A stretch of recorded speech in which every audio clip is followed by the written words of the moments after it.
Hello and welcome back to another Slay the Spire stream. I'm your host, Vegetablebread, and today we're going to be getting started with a defect run.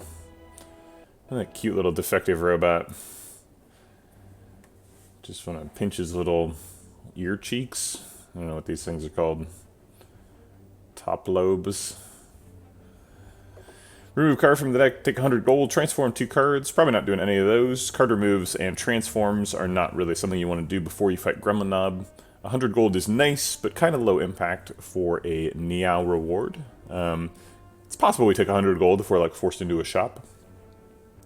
Probably we're going to do Boss Relic Swap. Let's take a look at the pathing. Kind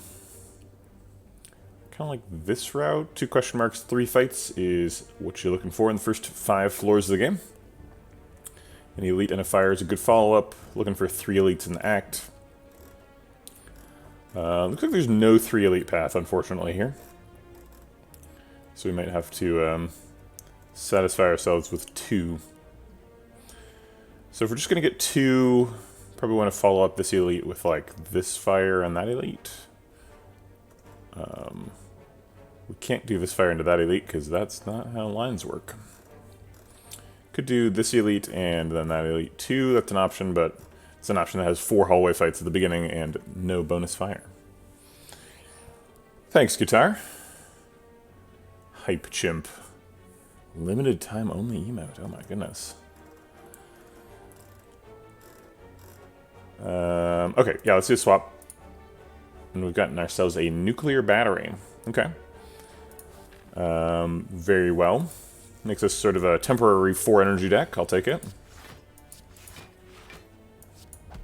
Go ahead and try and block all the damage from Jawworm. I think we should be able to navigate our way through this fight without taking any damage if we're lucky. Nope, that's not happening.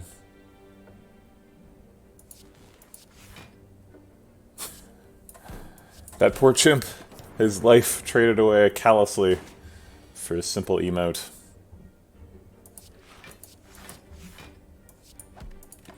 Should get lethal next turn. We did take 12 damage on that one turn, though, so that's... Ooh, actually... Oh, we are getting lethal. Okay. Whew. Not a great Jawworm fight. We get a regen pot out of it. Loop Claw Rebound are the options here. Loop is definitely the best Act 4 card here, but we're not in Act 4. We're in Act 1. And in fact, we're near the beginning of Act 1. It's a pretty good relic swap. I would say there's some better ones. Velvet Choker tends to be better. Pandora's box is better. Black Star is usually better, although Black Star with a 2 elite Act 1 is a bit difficult. I think I would usually say that both Coffee Dripper and Fusion Hammer are also better, just for the permanent 4 energy. But yeah, Nuclear Battery's among the better energy relics, right? It's much better than like Busted Crown or Ectoplasm. Probably better than Snecko Eye to start with. Snecko Eye creates some Act 1 difficulties, as we observed yesterday. Okay, so we're trying to think really hard about stuff today, as well as yesterday. Rebound is sort of my reflex pick here. Get 9 damage. We're only fighting 2 elites, so we don't need to index super hard into beating Gremlin Knob, but we do have a limited number of card rewards before we get there. Claw it is, that's right. Hey man, don't diss the Claw. Claw is an option here.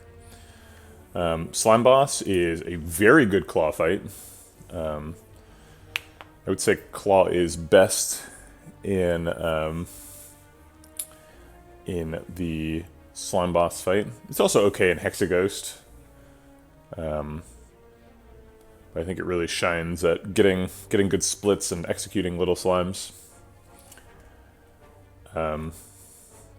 Concern for Claw is it's a little bit slow. You're not going to be able to have very high claw density in a sentry fight, for example. Rebound has got some extra super value in sentry fights because you can rebound the defend, for example. Have that play that defend 2 turns in a row in defiance of the dazes. Um, I think people people have the wrong impression on Claw. People are getting Claw wrong, for my money. Now, don't get me wrong. I don't think that you should regularly build a Claw deck. I think Claw decks are usually misguided. It's possible if you get like an all-for-one that you can do some Claw stuff, but really that's an all-for-one deck and not so much a Claw deck. But Claw is a great source of scaling damage. It solves a lot of the problems in the game. So having a Claw in your deck is definitely often a part of the solution. I think it's probably not the pick here, and let me tell you why. We have 4 energy with Nuclear Battery, so we don't really want to be putting too many zero-cost cards in the deck. We kind of want to play expensive cards, because we're probably only going to have like 3 cards in hand on average that we're going to want to play. So we don't really need that. I think Claw's significantly better than Rampage. Claw and Rampage both self-synergize, but A, Claw self-synergizes better than Rampage, because if you have 3 copies of Claw, they all synergize together, whereas Rampage doesn't do that. And B, Claw is much easier to play than Rampage, because Rampage costs 1. So it's much harder to play Rampage 7 times a turn.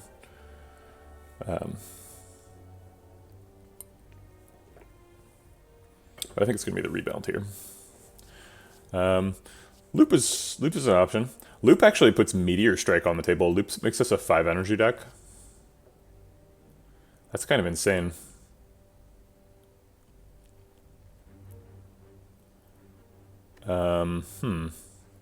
Loop Nuclear Battery. That just seems like too much energy. I don't think we have any way to use that. But if we take like Loop and upgrade it, we're a 6 energy deck in Act 1. Like, how do we even... Like, how do we get enough card draw to make that good?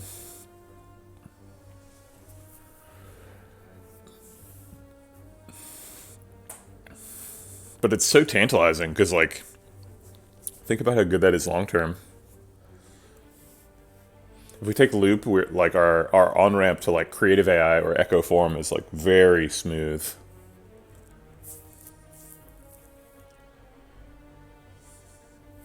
Whereas having a Rebound in the deck is not really great. Rebound is not really a card you want for Act 3. I think we'll take Rebound now, because it's floor 1. Okay. Really wanted that Loop, though. We could heal for about 20, heal for 19. We do have an option to go to a shop before our first elite, so we could just take a curse here and then remove it. Regret's a pretty bad curse, but getting ahead on relics is pretty nice. If this is Serpent event, then we would regret that, because we wouldn't be able to take that money and this money and this, right? Oh wait, we don't want to go to that store, because that makes us only go to 2 fights, and then we're not really geared up enough. So I think we just take the max HP here. Eat healthy, take the donut. I guess eating healthy is the banana, huh?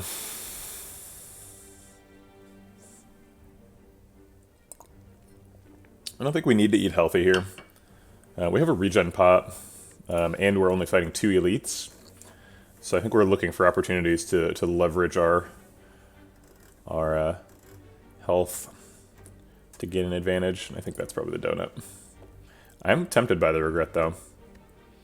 Let's see, how does this work out? So we take a regret. We fight through here. We probably take some damage with a regret in the deck. This is a fight sometimes. It's a fight like, what is it, like 20% of the time? If it's a fight, that puts us in good situation. We get like 30 gold from this, so we get up to 140. We go remove a card here for 75.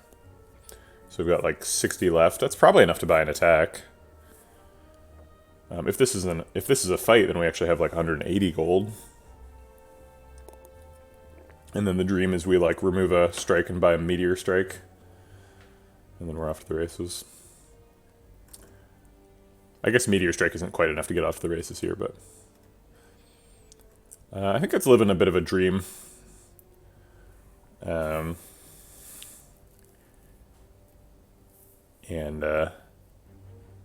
Taking 2 fights is more likely to give us things that are good against this elite. So I'll take the max HP. Okay, here's our guaranteed fight. We can dual cast our plasma, that's not doing much for us. Defend, zap, split both, I guess is the line. Taking some damage. Not much we can do about it, though.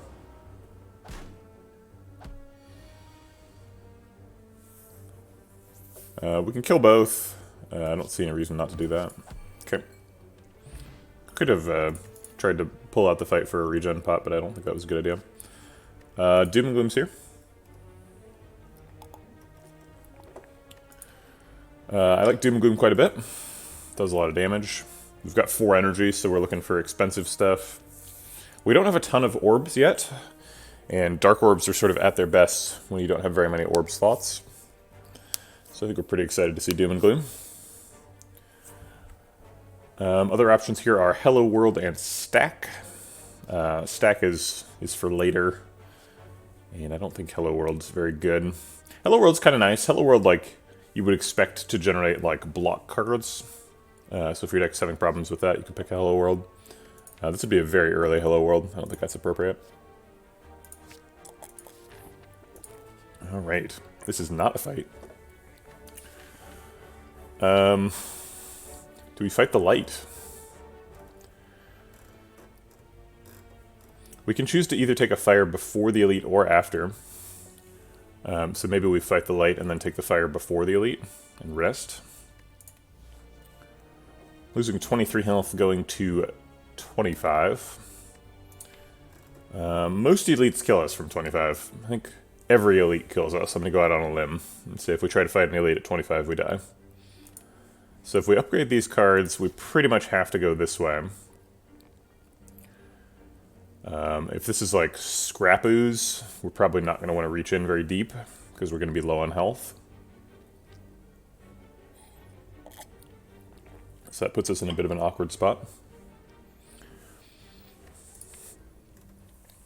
People are always getting down on upgrading 2 strikes, but like, upgrading 2 strikes makes your deck do 6 additional damage per shuffle. It's not that bad. Defends are better, obviously. Zap and Dualcast are really good targets. I think fighting the light is best with Defect, because Defect has the best starting deck upgrades. Zap and Dualcast both have outstanding upgrades.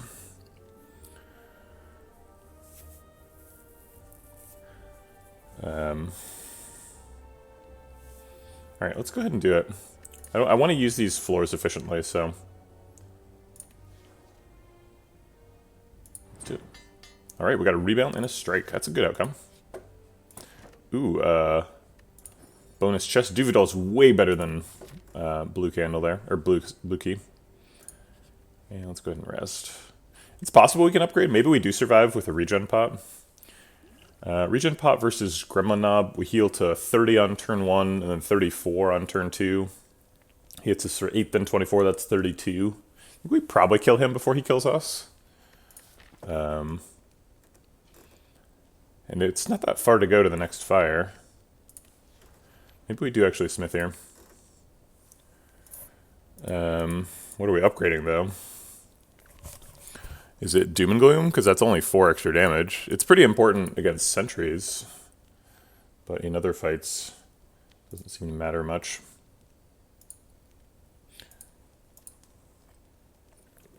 Yeah, it seems risky, but with Duvidal and Doom and Gloom, I'm not actually sure we're losing any fight with a regen pot. I think we win every single fight. So I think I'm going to upgrade the Doom and Gloom. We sort of have to take risks to get ahead. And I don't think this is actually a risk. I think we're pretty much guaranteed to win here. Right, we're definitely always drinking the regen pot, though. I think I'm going to strike a... or I'm going to... oh, I thought this strike was a rebound for some reason, but it's not. Okay. Double defense, strike that guy twice. Seems good.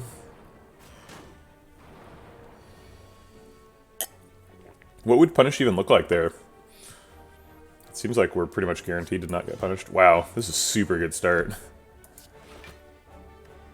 We've taken -4 damage to these sentries so far, after turn 2. Looks like we're taking some damage here. This is 20. Yeah, we don't have enough.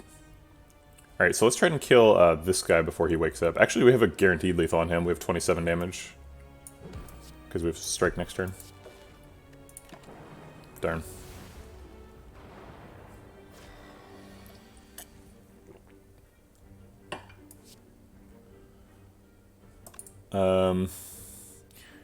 Do we ever dual cast this? If we dual cast this, then if we like skipped Doom and Gloom, we'd get the Dark Orb to the front for the next dual cast. It's never happening. None of that's happening. Okay.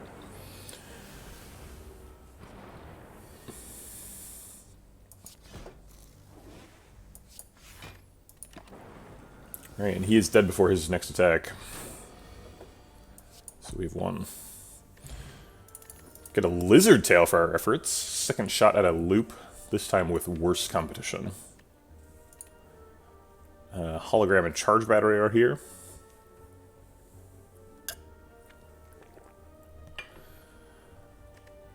Oh, you mean literally never punished? Like we can't be punished. I see what you mean.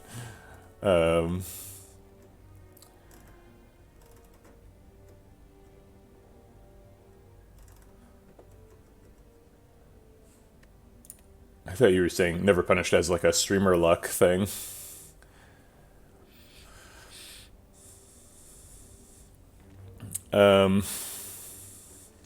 I like Charge Battery. Be our first defensive tool. It still gets us up to 5 energy, so both Charge Battery and the Loop enable Meteor Strike.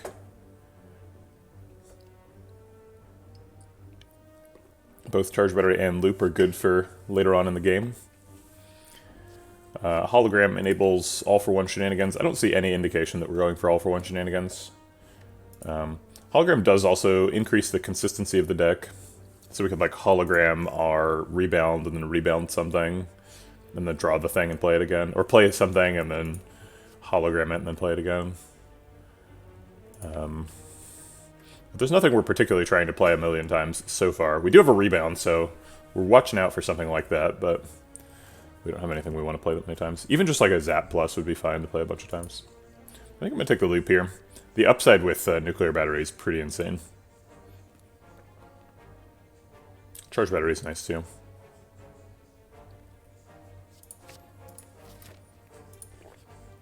Surprise Shop. Okay. Cold Snap. We've only got 2 attacks so far, Rebound and Doom and Gloom. So taking a 3rd attack seems pretty appropriate. We're missing out on Potion Belt, Ice Cream, and Sling for the run. Can't afford any of those.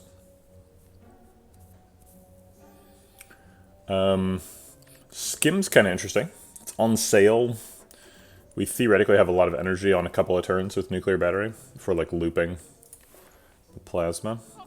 Cold Snap makes me a little bit nervous because we have a Dark Orb and a Loop and a Plasma Orb. Hey Sablin. Good morning. I don't think I've seen you around before. Welcome. So Cold Snap kind of encourages us to rotate our orbs a little bit faster, and Doom and Gloom wants us to rotate our orbs very slowly.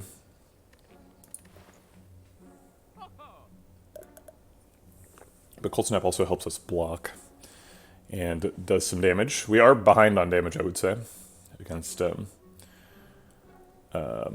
Slime Boss.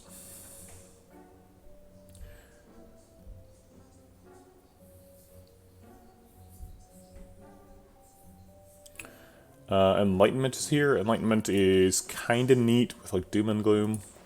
Probably not a pick.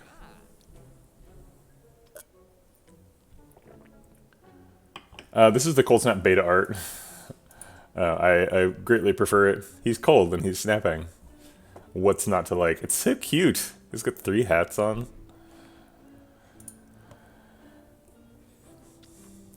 Yeah, I'm trying to help people, but I'm also trying to help myself. It's been I checked this morning.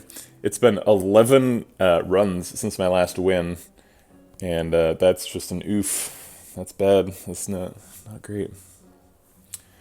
Enlightenment meteor. I don't know what you're talking about, Captain Grimm. I don't see enlightenment. Oh, enlightenment on a meteor. I see it. Enlightenment is here. It's true. We're definitely on the lookout for a meteor, and enlightenment is cute with meteor.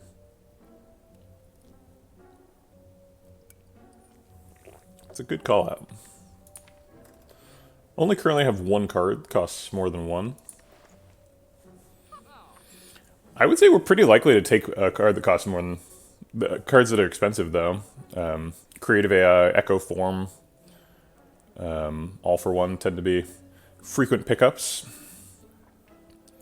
But most of those only you only play once, right? Although if you're playing Creative AI, then Enlightenment is usually alive, because most of the things that Creative AI generates costs 2 or more. There is a significant number that costs 1, but a lot of them cost 2 or more. I definitely don't hate Enlightenment Cold Snap, though. Enlightenment needs a lot of card draw, so maybe it's like Enlightenment Skim. What about that?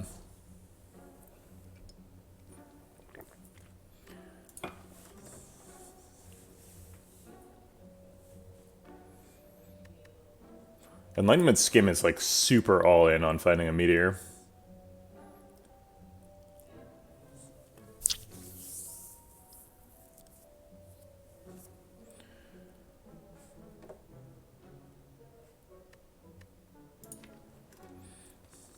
I think we might have enough damage now, or soon, if we just like park the Dark Orb in the front. We can maybe just kill Slime Boss from large form. Just like block him the first time and then blow him up. Good morning, JSE.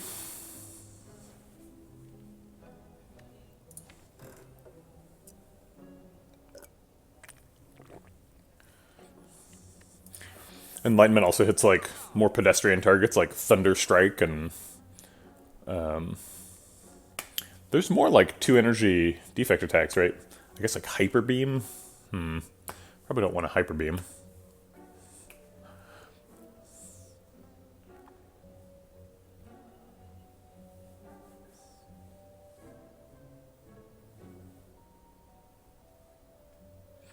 I definitely like the Skim. I don't think I like the Enlightenment. I'm not quite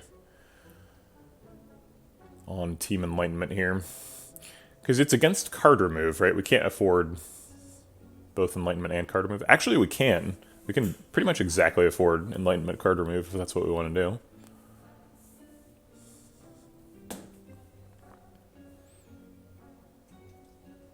Oh man, wait, can we afford Skim Cold Snap card remove? Skim Cold Snap costs 93. We can.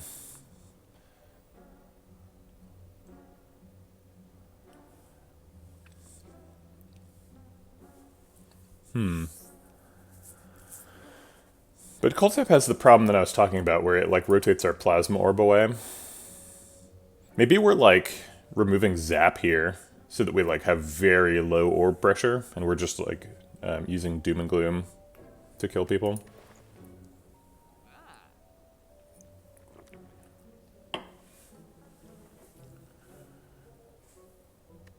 Could also just buy a fruit juice.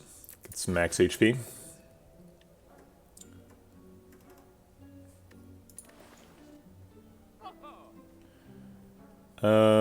What else could we do here? We could do Heat Sinks. Heat Sinks is technically here. Heat Sinks card remove. We do have a power in the deck. There's a loop. So we could just go all in on finding Mummified Hand or something. It seems unwise. We don't have any focus or orb slots. But Heatsinks does provide that card draw. I'm never super happy with Heatsinks in a deck, especially a deck with no Mummified Hand, so I don't think I'm going to go for that yet.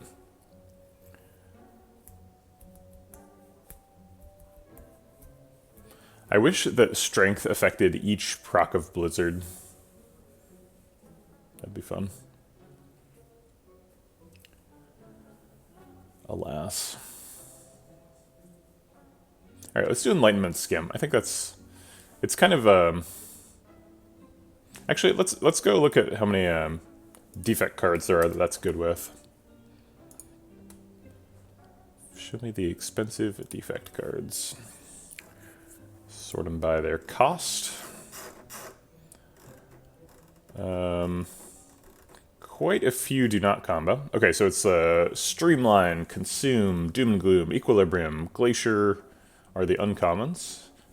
Glacier's nice, Consume is nice. If we get an orb, source of orb slots. Equilibrium's pretty nice with Enlightenment. So we can build up a big hand over a couple of turns and then Enlightenment it. The rares are All for One, Buffer, Electrodynamics, Hyper Beam, Rainbow, Fusion, Sunder, Echo Form, Thunderstrike, Creative AI, Force Field, and Meteor Strike. I guess Force Field is an uncommon, but it costs 4, so it's sorted lower in the list. A lot of those cards have asterisks, right? Like, all the powers you only play once, so it doesn't really matter if you decost them tremendously. Having a one-cost fusion is interesting, but that's the same as just upgrading a fusion. So the only cards that it's really hitting are Meteor Strike, Thunderstrike, Sunder, Rainbow, All for One, Glacier, and Consume. Which is, there's some cards. The Meteor Strike is obviously the focus, right? But we don't have a Meteor Strike. So maybe building around having a Meteor Strike is unwise. I think I'm going to go for Cold Snap Skim card remove. I like the Enlightenment idea, though.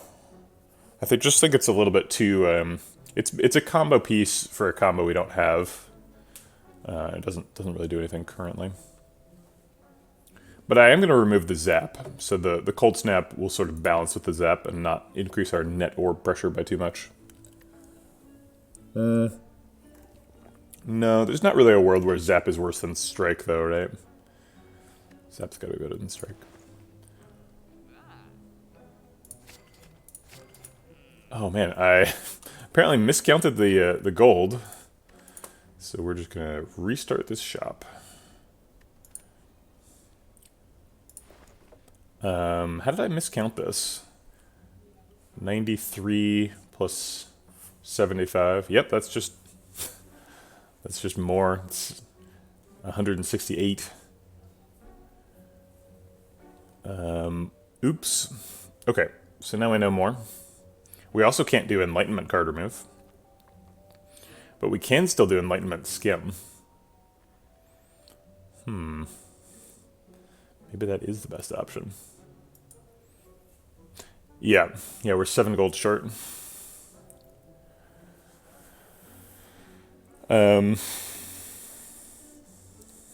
My math was off by 10, as it often is in shops.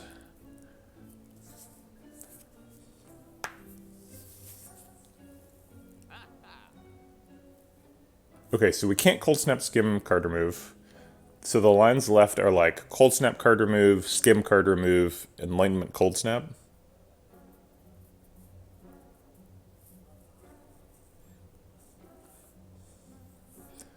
Do bad. You can't sell cards back to shops. What? Oh, too bad. Yeah, that is too bad.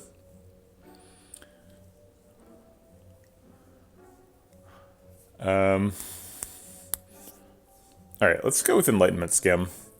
It's a line that has a plan.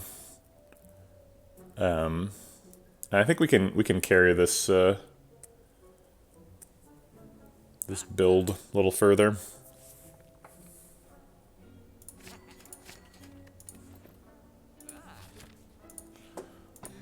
Alright, we've got a large chest with a meat on the bone in it. Very interesting outcome. We're definitely going left, because right didn't get any better.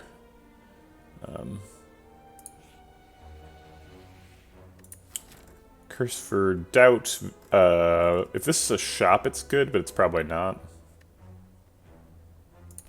So we will disagree with that. firefight question mark or question mark firefight? Question mark can be golden idol, which reduces our max HP. Are we resting at the fire? It seems like we are below half health, so we could just not rest and count on meat on the bone to heal us. Assuming we take like 5 damage, we heal for net 7, and then we go into an elite fight with 27 health. Seems like a bad idea.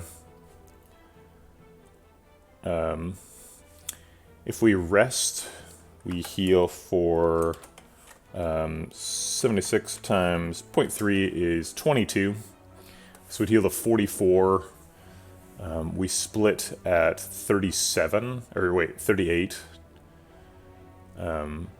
So if we could manipulate ourselves into taking 6 damage, then we would heal for net 6 on the fight. So I think we probably rest and then try and take some damage to heal. And we heal up to 50. And go to an elite fight with 50. That seems like a pretty good line. If we do get Golden Idol first, we pay some max HP, which reduces our split total and how much we heal at. And I think both of those are fairly important, so we're going to take fire first.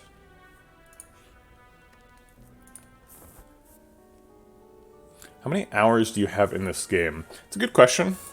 Steam says I have 3,320 hours, coming up on 33. But that can't completely be trusted because I've left it on overnight several times. Oh, hey, thanks for the bits, Savage Nymph. Appreciate it. Wow, you shared 25 emotes in chat. That's incredible. I don't know if $10 is quite enough to buy a pizza in the Bay Area, but you know what? I appreciate the sentiment. Doom and Gloom is an excellent way to get started here. I'm actually not going to play the Zap. The Zap forces us to end the fight, and we want to take 6 damage before we end the fight, ideally. So I'm going to leave him alone. Alright, to take 6 damage, we want to block for 3 here. That's pretty much perfect. So we'll take 7, which puts us 1 below our split.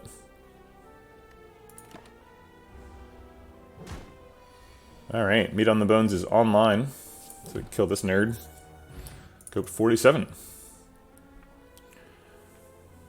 Cold Snap, Sweeping Beam, or Steam Barrier.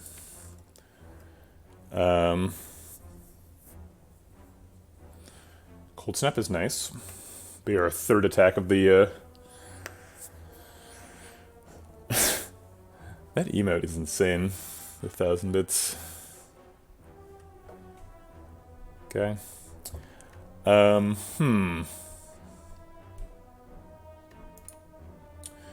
We almost bought a Cold Snap at the shop. I like having a Cold Snap in the deck. I would like to remove a Zap from the deck. This deck wants a Compile Driver really badly. Card draw and all the orb types.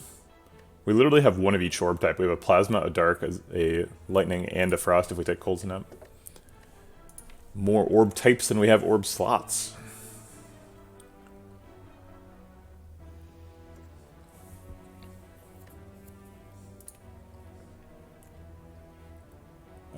Sweeping Beam is also nice. Sweeping Beam is a way to help us spend our energy. Helps us to draw a Meteor Strike to put together with Enlightenment.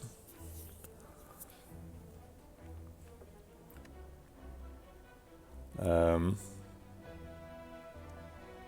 think there's an infinite with, like, if we can get a Plasma, we could do, like, Plasma Dual Cast, Skim, Sweeping Beam or something. Did you watch the Balor stream yesterday where he basically abused recycle X-Cost cards in Tempest? I've seen Balor do that before, but I didn't watch him the other day. Yeah, recycle is really fun with X-Cost cards.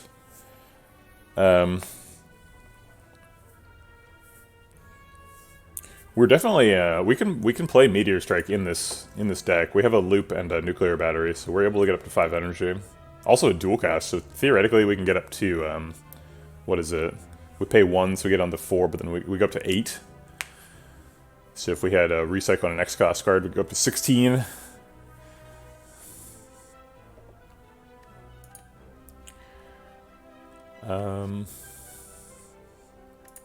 Sweeping Beam's kind of an Act 1 card. It's okay in Act 2. There's a bunch of AoE fights in Act 2. But Cold Snap is a late game block plan, which is definitely something that Sweeping Beam is not.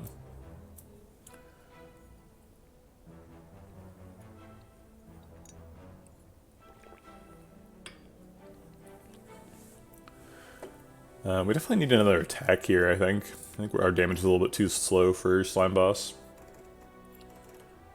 Although we do have AoE damage, which is nice.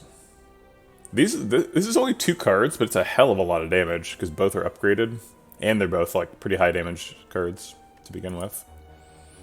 We'll keep going with the card draw package. I do really like taking a Frost Orb in Act 1, but Cool-Headed is so good here, because we want the card draw. So I think I'm going to save this slot for Cool-Headed, not pick Cold Snap. It's a good Sweeping Beam fight. It's an even better Doom and Gloom fight. Kapow. Genetic Algorithm gives us a little bit of a side quest. We were offered a heat sinks. We've only got 1 power so far. I shouldn't say offered. We saw heat sinks at a shop. I don't think the heat sinks package is super reliable. I'll definitely... there's a lot of defect decks that end up doing power synergy stuff, mostly because of creative AI. But if we see like a mummified hand or a bird-faced urn, then definitely we're going to do power synergy stuff. But if we don't see those, heat sinks is probably not worth the deck slot. Genetic Algorithm is a slam dunk here. It's floor 13. Don't even have to proc it that many times for it to be amazing. I think we just start right now. Rebound, Doom and Gloom, Strike. There's a lot of damage to start with.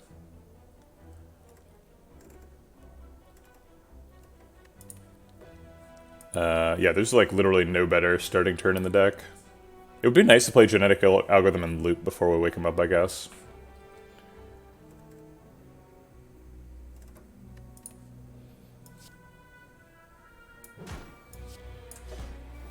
This is just too good.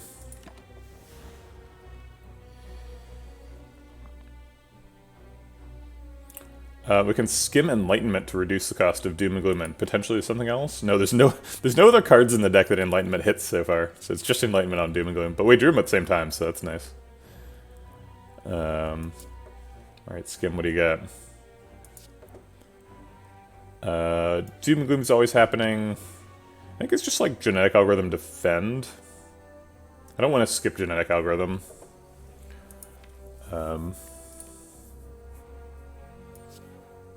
I think we might end up skipping it if we don't play it right now.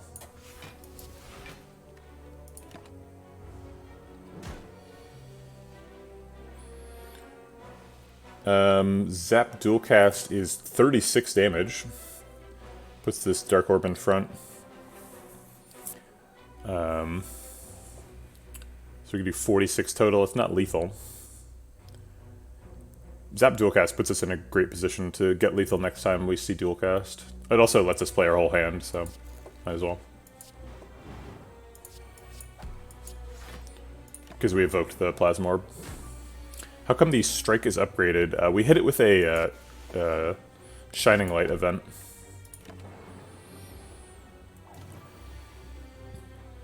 Okay, we have lethal. Blood Vial for even more healing. Of our 5 relics, 3 of them heal us. There's a Seek. I think Seek is probably my pick for best card in the entire game, so I think I'll probably just add a Seek to the deck here. Seems like there's very low downside to picking Seek right now. Okay. I think I'm probably going for an upgrade here. Got a couple of good ones. Genetic Algorithm, before it's been played too many times. Makes it stack a lot faster. Skim helps put together Doom and Gloom and Enlightenment. Seek Plus is it's 2 Seeks, and Seek is already super good. Loop is 2 Loops, and Loop is already super good. I think it might be loop plus here, just because we need to be double proccing a Dark Orb as early as possible. Okay, let's make that happen. I guess we die to 38 damage sometimes. We only heal for 2, so we go to 2. So we'd have to find 2 defends on the turn when he attacks. Or have a Frost Orb in play and find 1.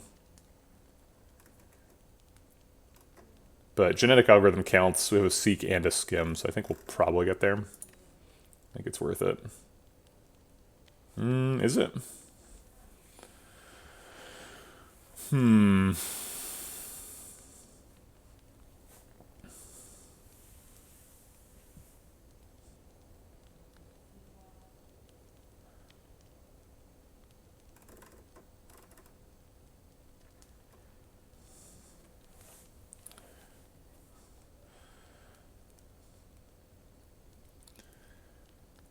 It's kind of risky. We could definitely die. We have a lizard tail, so like taking risks is acceptable. If we're getting something good for it. We also have an explosive pot, so we can probably just split him on demand. I think I'm gonna take the loop upgrade. Okay. Doom Gloom is super good on turn 1. Let's start with the Sweep and see what we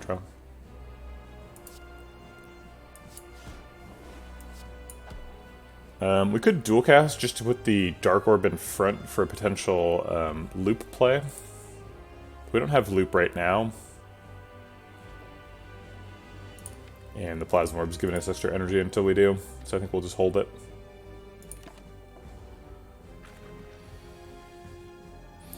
Alright, it's good to get Genetic Algorithm procced.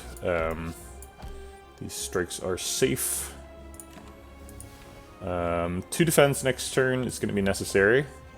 Hold on to your hats here. We're going to need Skim double defend. And then, I guess, loop.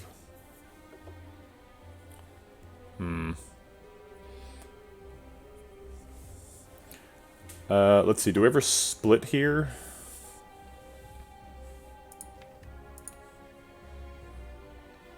Unfortunately, we drew a Seek at the end of the deck, which is the only time when Seek doesn't do anything. If we skim here, we draw a non-functional Seek. So our max damage is Rebound, Strike, Skim, Strike. So that ends up being 13 plus 14 is 27.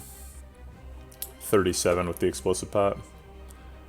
So yes, we can split him. We only need to do 29 damage to split him. Saves us 38 health. Let's see, it's 14 plus 17 is 27. So we need to do 29 to split, so we do need the Explosive Pot. I was wondering if we could save that. We also get loop developed if we do that. Alright, I think I'm down. Let's do it.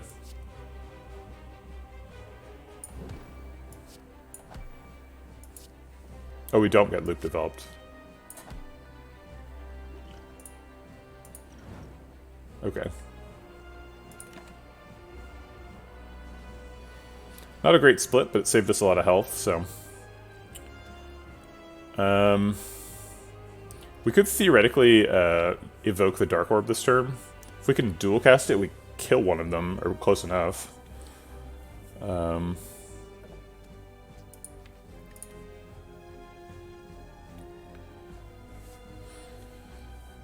We can Seek for something and Skim.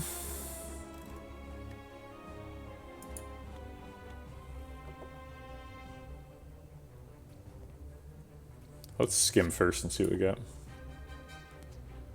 Unimpressive. We could Seek for Enlightenment, which sounds like a very Watcher thing to do, not a very Defect thing to do. Seek for Enlightenment. So we could Seek for Enlightenment to do cost Doom and Gloom, and then Rebound, Doom and Gloom, Strike, Sweeping Beam. which probably splits Acid Slime, so it's 13, 20, 35, 42. Yeah, it definitely splits him. It might split both.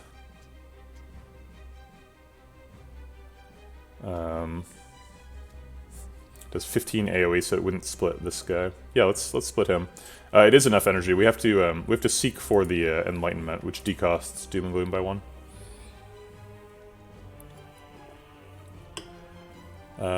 Sure.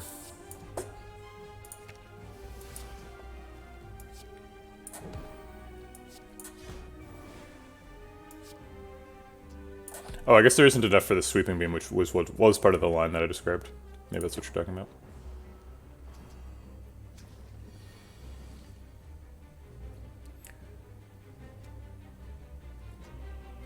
We can Doom and Gloom dual cast, which kills both Acid Slimes.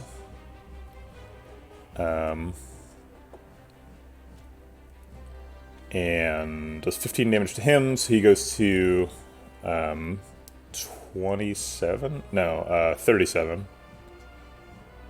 Goes to 37, which doesn't split. And we do 7 more damage to him, takes him to 30, which does split him. Splitting him with Dark Orbs in line seems okay.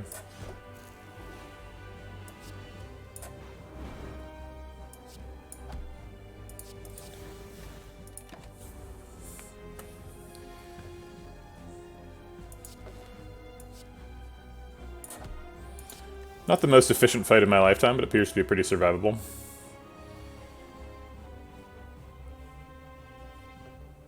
I think we're just triple defending. Taking 11. Just waiting for dual cast.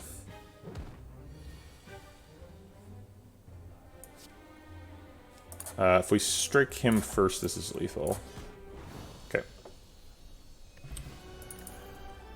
Hyper Beam, Creative AI, and Amplify are available. Probably want to pick a Creative AI with an Enlightenment in the deck. Amplify doesn't have any targets other than Loop, which is upgraded thanks to the risky upgrade. Hyper Beam is also here. Hyper Beam does get decosted by Enlightenment. We're not super dependent on focus, but we already have a Doom and Gloom for our big AoE damage, so I don't think we're desperate for a Hyper Beam here. So I think we'll just grab a Creative AI. Yeah, no Meteor is kind of a bummer. But Creative AI is a good combo with Enlightenment. So I don't mind it. Okay, Choker, Bark, or Tiny House. Yeah, Creative AI is definitely a trap you can fall into. But it's also just a really good card, so... A little bit of Column A, a little Column B. Yeah, we kind of have a fourth energy. Choker makes me nervous. Choker turns off Meteor Shenanigans. And Meteor Shenanigans seems like it's a big part of the deck plan. We also have a Seek and an Enlightenment. So I think we'd end up getting choked quite a bit, or we'd end up skipping cards that would cause us to get choked, which would hem us in from a development perspective. I'm never a huge believer in Bark.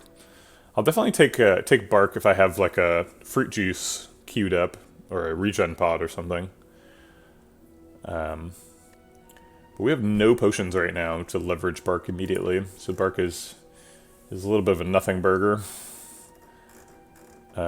We also notably have already seen Potion Belt. It's definitely possible that Tiny House is better than Bark. Tiny House gives us gold, raises our max HP, gives us a card reward, gives us a random card. It is notable that this card reward is worse than normal card rewards. Good morning, Captain Zippers. So let's talk about the Tiny House card reward for a second. So before you pick Tiny House, you fought an elite, right? Or you fought a boss. And that boss always gives you 3 rares. And the way that rare card rewards work in Slay the Spire is every card you see that isn't a rare increases the chance that the next card will be a rare by 1%. And it starts at -2% at the beginning of an act or after you've seen another rare card. So you actually can't see a rare in your first card reward, because the rightmost card will have a 0% chance. It'll go -2, -1, 0. If you get a card reward from Niao, that counts. So you can get a card reward from Niao that boosts your chance to 0, and then you'll have 1, 2, and 3% chances for your first card reward. For Tiny House, we just saw a rare card, so we're back to -2%. So this Tiny House cannot give us Meteor Strike. It's impossible. And worse than that is, even though Tiny House will get us from -2 back to 0%, we're about to change Acts, which resets it back down to -2%. So the Tiny House card reward doesn't progress you towards rare cards and can't have a rare card in it, which is really unfortunate. I guess it's worth making an exception to that. Whereas if you do a boss relic swap for Tiny House, then that does boost your Act 1 rare reward chances. The upgrade is fairly decent. Upgrade can hit Zap, Dualcast, Creative AI, Seek, Enlightenment, Skim, Genetic Algorithm. A lot of good options. Yeah, Recursion would definitely be a pick in this deck with the Dark Orb and the Plasma Orb. Be pretty excited to see a Recursion. We could find a Recursion in the Tiny House. So I think I'm no on the Velvet Choker. I think this is probably worse than Skip. One of the rare situations where Velvet Choker is actually quite bad. So it's between Sacred Bark and Tiny House, and I'm honestly not sure.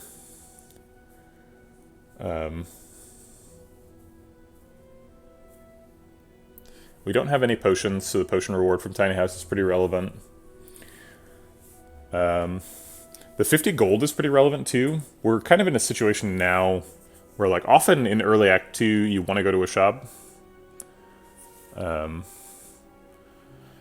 You kind of want to, like, dodge shops for Act 1, then you want to go to an early Act 2 shop, and then an early Act 3 shop. Early Act 4 shop. And we're in a position where we want to go to a shop. So if we take 50 gold, we get up to 280, and we'd probably go to, like, at least 2 fights before the Act 2 shop. So Tiny House would put us in the sort of, like, 300 plus gold happy range.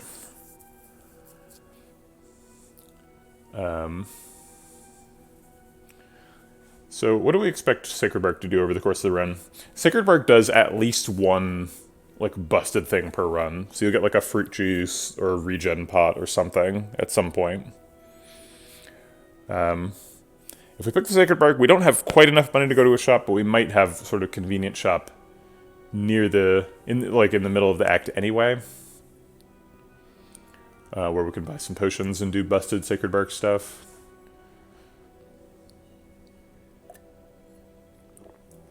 I'm just reticent to pick Sacred Bark if there's A, no potion belt available, and B, no Ornithopter or White Beast statue.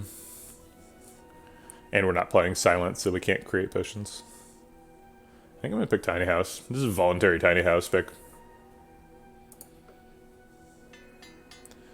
It hit a strike, of course. 50 gold in the Distilled Chaos, makes sense.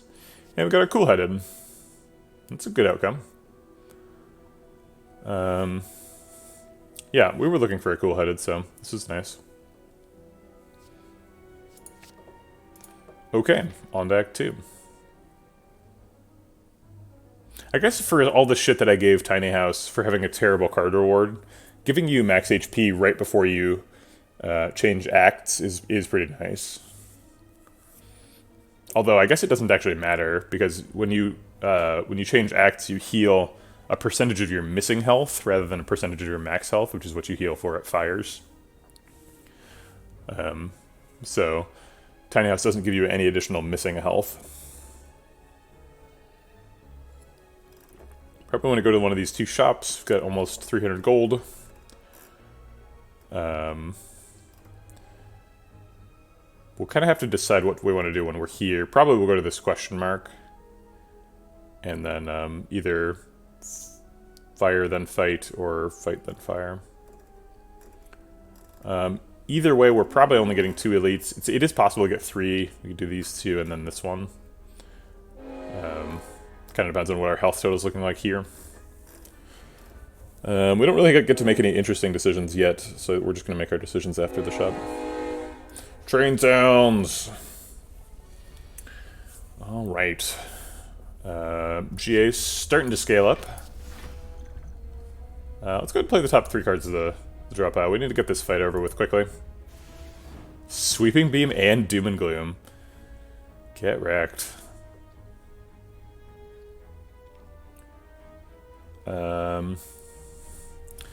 I think we play Zap so that we can, like, Cool Head dual cast to the Dark Orb next turn.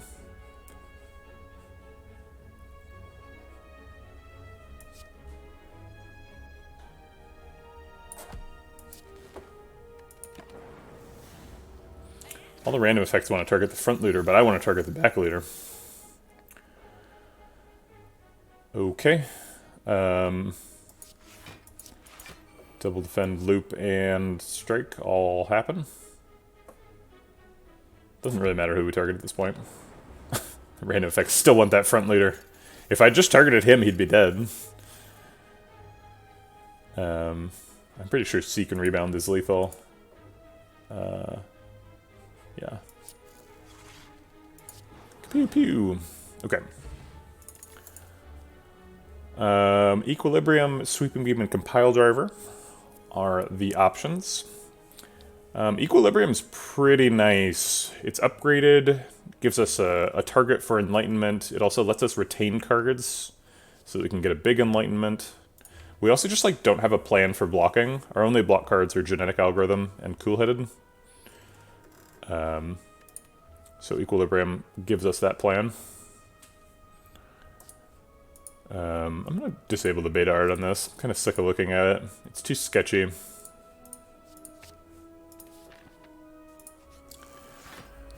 Alright. Let's see what Cool-Headed's got. Loop. Loop gives us extra energy next turn.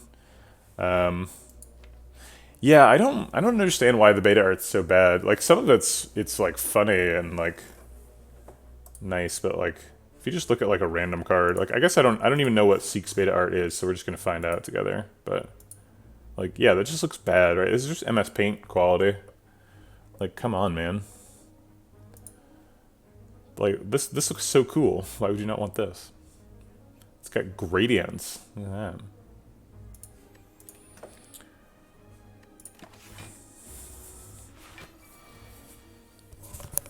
Alright, Genetic Algorithm is doing some block for us. I guess we'll start with the Seek. Got ourselves a creative AI. Very well.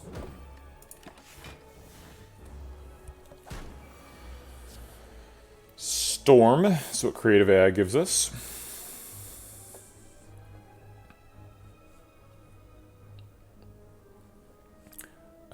Probably playing Equilibrium. Let's play Sweeping Beam first and see if we can get some better cards.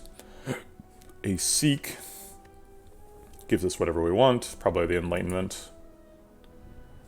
Actually, we can play like most of these cards even without the Enlightenment.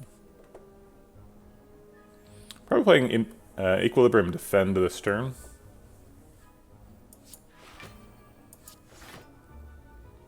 And I guess I'll just hold on to the Seek for after the shuffle.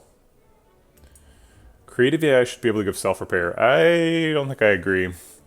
There's enough fights already where you can like grind them out for full health if you're patient. I don't really want there to be that to be every fight for defect.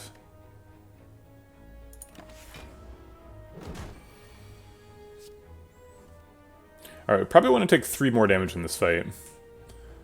We can block for 8 right now with double defend Frost Orb.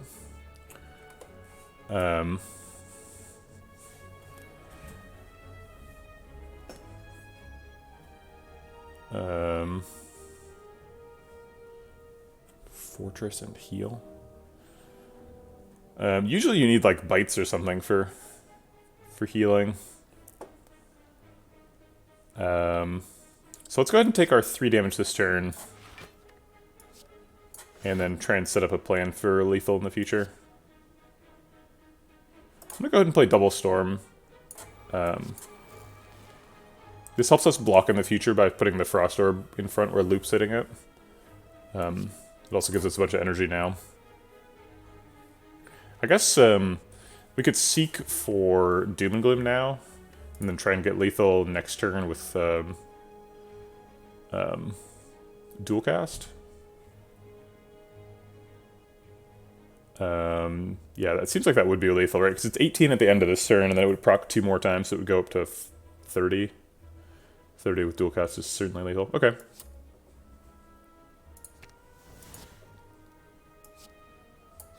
This means we're not taking the damage, though. Why did I think this was a good idea?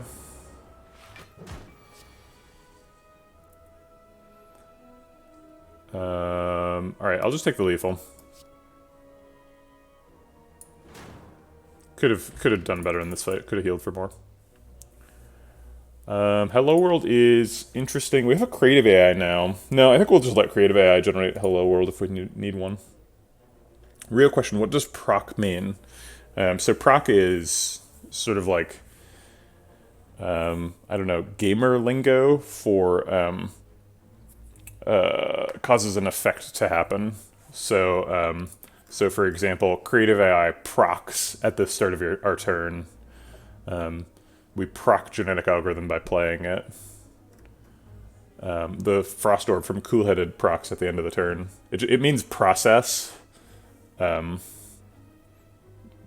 it's pretty far diverged from its original sort of meaning. It just means, yeah, whenever an effect is caused to happen.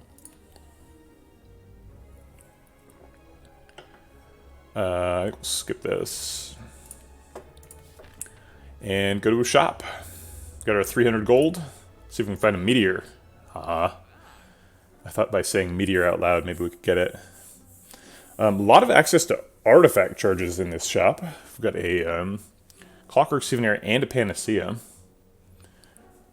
Each of those can be a pretty reasonable pickup.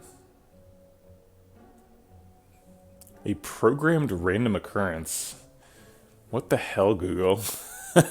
That's not even close. I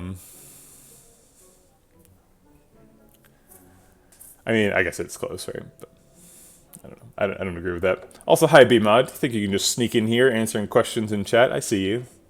Good morning. Okay. Clockwork Souvenir is super good in defect decks because we can play it with Bias Cog in most fights, and in the Heart fight we can use it to block Vulnerable. Also, we are early in Act 2, or we're in Act 2. I guess we've done both of our easy pool fights. And one of the hard Act 2 fights is Chosen, and Clockwork Souvenir lets us block the Hex effect in the Chosen fight. So I think we're almost certainly buying that. So it's probably like that and like card remove. We can't afford Souvenir and Orichalcum, unfortunately. Orichalcum was the absolute hero of the Silent Run the other day. It was that and Apparitions and a Wraith Form were the whole plan. I don't know about Hyper Beam. I mean, it does work with Hyper Beam, but probably not picking a Hyper Beam anytime soon. Does Ori trigger with Frost Orbs? Yes. Orichalcum, yeah, the end of your turn happens before your Frost Orbs go. Yeah, sorry, I'm aware of how Hyper Beam works. Targaryen. I'm just saying we're unlikely to actually pick a Hyper Beam in this deck. We were offered a Hyper Beam earlier, and it's just, we already have a Doom and Gloom. Hyper Beam's fine, but I guess it just wasn't better than Creative AI in that particular pick. Maybe if we had a Souvenir, it would have been. But, like, Hyper Beam puts you into a really awkward position where it's like, okay, maybe you can block the first Hyper Beam, but then, like, do you play it a second time? Is it just a curse against the heart? It's not entirely clear if Hyper Beam helps you win the game. Alright, so let's buy this and do a card remove. Card remove leaves us with 63 leftover gold. Not enough for a Panacea. It is enough for a Claw. We are starting to build up some card draw. Cool Head, Seek, Sweeping Beam, Skim. But I don't think that's quite enough for picking a claw here. That's right, we can Hyper Beam the Hyper Beamer. I'll take a quick break, be right back.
What is that clicking? Great question. I have no idea.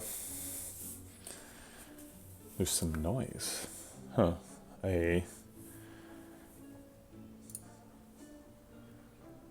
My mic isn't picking up anything. I guess there's like low-level background noise for the mic all the time because it's kind of a bad mic.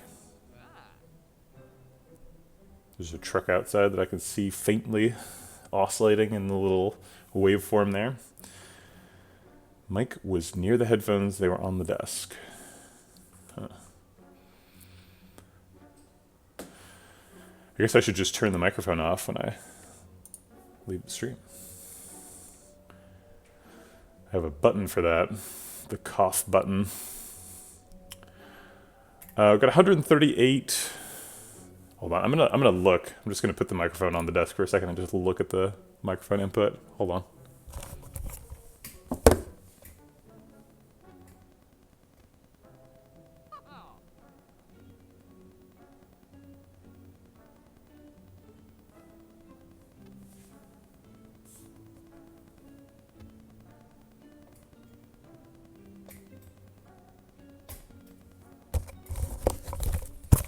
I'm gonna guess it was the, it's the little, this thing was tapping against the desk as it like dangles.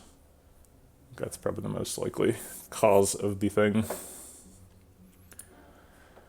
Can we afford Firepot Carter Move? I would like to buy a Firepot Carter Move. We can. We'd have 2 extra gold. Okay. Great. Do that. Let's see, is there any other potion that's better against any elite?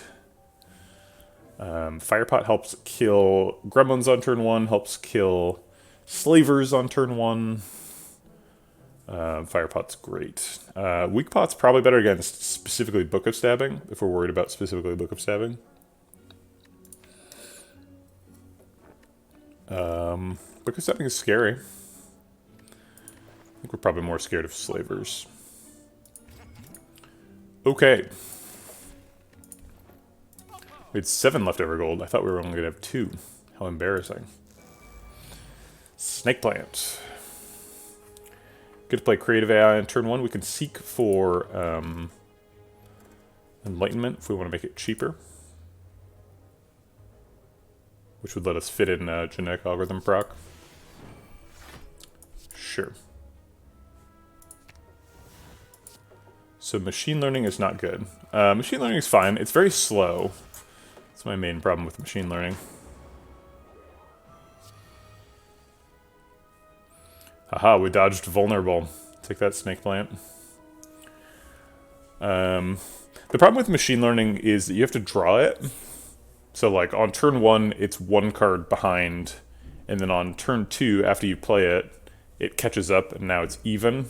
And then on turn 3, it's positive. But like a lot of fights, like okay, so the heart fight, if it goes longer than like 7 turns, you're probably in trouble. So like if you draw machine learning on like turn 2 or 3, it only pays off for 1 turn in the whole fight.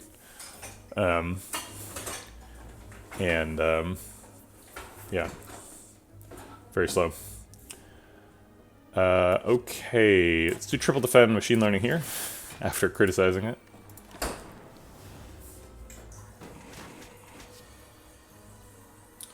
We've got ourselves a meat on the bone proc.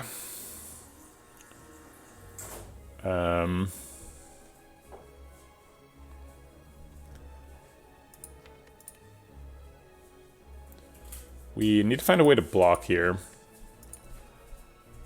I guess like skim equilibrium. So like skim for defend and then equilibrium defend. Blocks for 21 should be good enough. Hey 4B Labs, thanks for the follow. Appreciate it. Welcome to the Vegetable Patch. Our hand is we're gonna overdraw a little bit next turn, but oh well. Let's get a Capacitor and a Loop in on the game. And then play Doomcloom.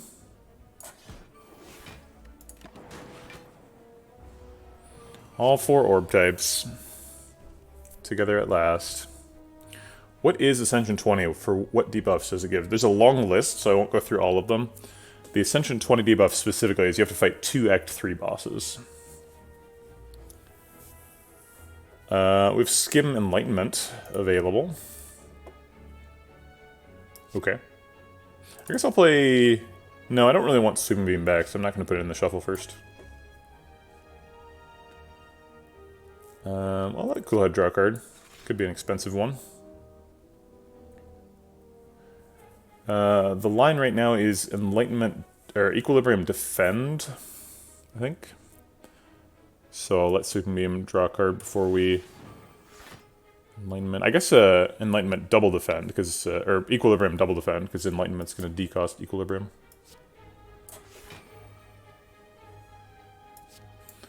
Blocking for 8 at the end of the turn, or 4 at the end of the turn. So block for 19. He's hitting for 24, so we still need more.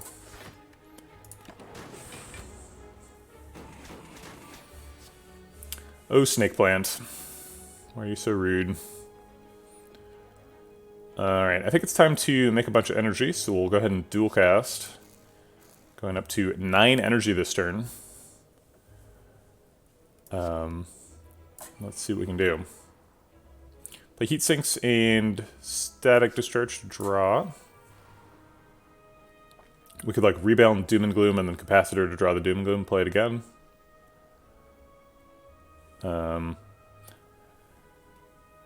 Doesn't seem like it does a ton. Doom and Gloom Zap evokes this Lightning Orb. Which is not very helpful. Capacitor currently draws this Defend, which is probably more useful.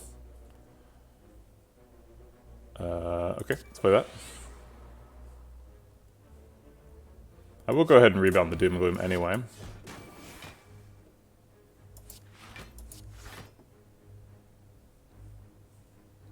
And then I guess play the Zap over a Strike Plus.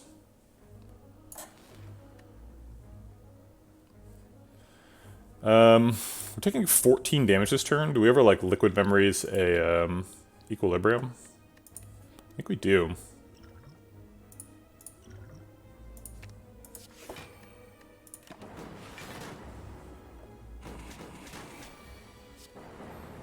Alright, should be able to get lethal this turn, I believe.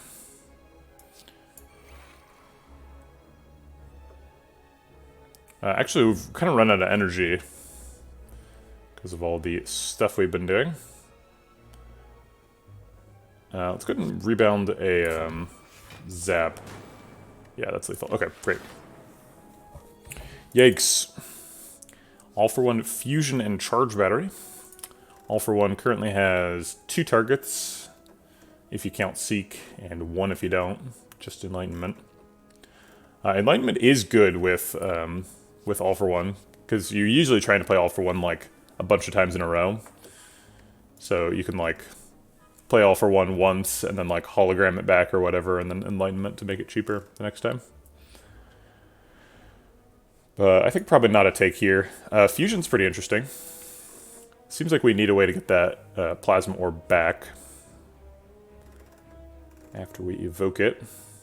And we have the Enlightenment to decost the Fusion, so it's kind of automatically upgraded. Kind of. But I think the pick here is probably just the Charge Battery. We're still looking for more block solutions, and it's upgraded. Blocking for 10 is a pretty big deal. Keep the Meteor Strike on the table. Alright, so this is the first decision point in the run we've had. Or in the act. So are we trying to do a bunch of elites? If this is like a library, then we heal. We can probably fight an elite and then rest. And fight another one. Meat on the Bone kind of means we're pretty comfortable at 40 health. It's possible we like go to this fight and if we take no damage, we heal for 12. Which would be great, put us up to 50. That would make me feel very confident in fighting 2 elites. We are forced into 2 elites if we go for the first one, and there's no fire between them, which there is on the left. Other things this could be is like Woman in Blue, gives us some potions. Wait, is that an Act 1 event, or is that like a rare event?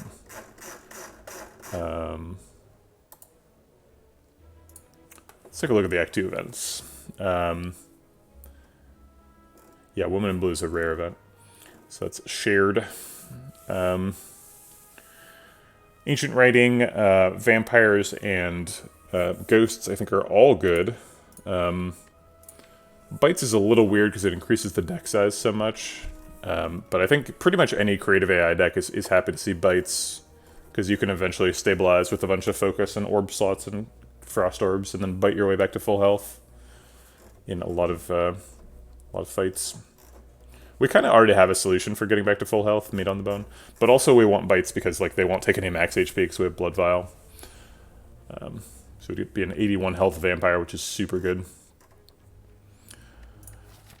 Apparitions are good just because they would keep us alive while we're setting up creative AI stuff. I keep saying we don't really have a defensive plan. Apparitions are a defensive plan. Apparitions in Echo form is super good. So I think we're going for a question mark here. Yep. Yeah, Blood Vial Vampires is definitely a thing. I think we're okay for this elite. It's possible we die there. Read the book. How about we like read the book and then go rest here, and then go fight there? Because like we have some pretty good book stuff. We've got Doom and Gloom. I guess that's only one card for Necronomicon. But Enchiraldan and Nerleus Codex are both super good in pretty much all decks. That's true. Lizardtail is an option. I think I'd prefer, at this point in the run, I'd prefer to save the Lizardtail if possible. When I get an Act 1 Lizardtail, I do tend to use it as a health resource sometimes. But I think where we are currently, I'd like to save it. Curse Tome is often better than a relic from an elite, so I think that we're just fighting our elite now, and then we're going to go rest and go fight another one. The options weren't actually that terrible. The options were Velvet Choker and Sacred Bark for the other ones. I'm just not a very big fan of Sacred Bark. This is a deck where I'm significantly worried about getting choked with Velvet Choker. So yeah, we did take a voluntary Tiny House there. Nerleus. Okay. Well, Nerleus is good. Happy to see that. Let's go rest and charge up for this elite.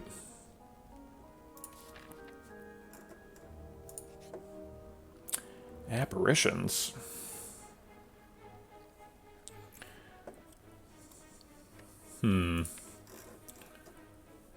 Well. I said I wanted apparitions. This doesn't even cost me any current HP. Seems like kind of a slam dunk. We could end up with both bites and apparitions here, because we trade apparitions first, and then later if we see bites, we're like, well, we have Blood Vial, so it might as well. Okay. I guess it did cost me 1 current HP. Okay, need to seek for a block plan. Probably GA. Get that procced early. Okay.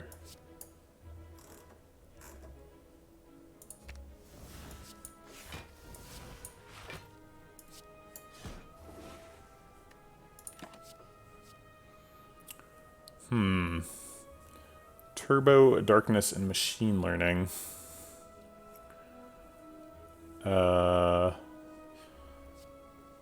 If this was a Darkness Plus, I think we'd take it.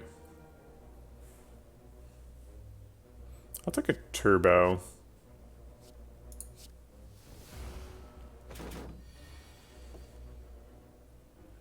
Skim Enlightenment. Alright. Apparition's good. Looks like we don't really need to play Enlightenment, but I guess I'll play it anyway.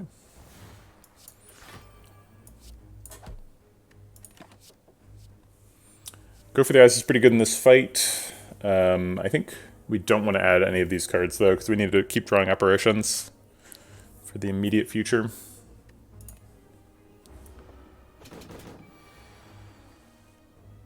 We're 5 energy deck with Turbo in hand. Let's go.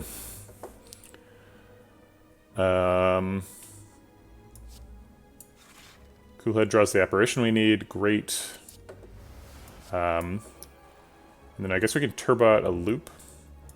Do we want to play Sweeping Beam? No, we don't want to draw this apparition, so we're just going to Turbo loop.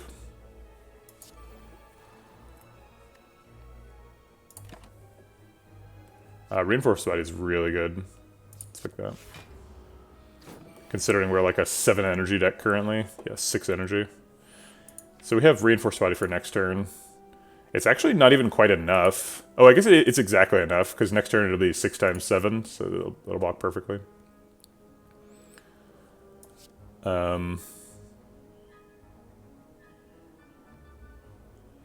we ever, like, rebound the dual cast here? If we do, this procs 3 times, so it goes up 18 to 42. And then we dual cast it for 84 damage. 84 doesn't seem like enough. I think we need to wait.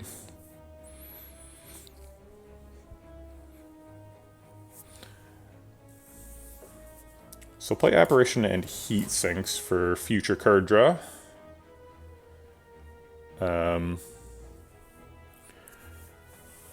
And I think we... We do need to get the Dark Orb stacked up, so I will play Zab. And then I'll defend and rebound nothing. Recycle's interesting. I don't think I want any of these. We're skipping.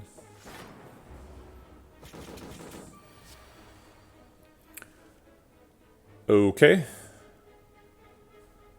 Reinforced Body is good here. Actually, Equilibrium. Equilibrium Bioscog, I think, gets us probably lethal next turn. We block for 18, so we take 6 damage. And then this... Does Bioscog trigger before or after loop? Like, will the 2 extra procs happen with 4 focus or 3? I guess let's assume the worst case scenario. So let's assume we get 2 3 focus procs and 1 4 focus proc. The 4 focus proc is 10, the 3 focus procs are 9. You don't lose focus. Oh, that's true, we don't lose focus at all. Yeah, good point. But, yeah, but if we didn't have Artifact, I would still be wondering about the order. So this is more obvious than I thought here. Yeah, this is more energy efficient than Reinforced Body. Let's take a Turbo. We've got Reinforced Body in hand. If we can manage to draw it, that'd be nice. We've Lethal Grape. Okay. Strawberry right after Apparitions is pretty nice. I like that. Rip and Tear I think is a no. Same with Go for the Eyes and Steam Barrier. Pretty low impact cards.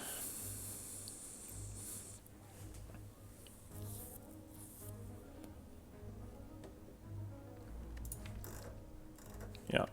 Okay. If we want those kind of cards, we can get them from Nurly. Hey, Guitar. We're doing well, I think. Kunai is being offered. 3 attacks, 4, 5. Doesn't seem like we get any meaningful scale out of Kunai.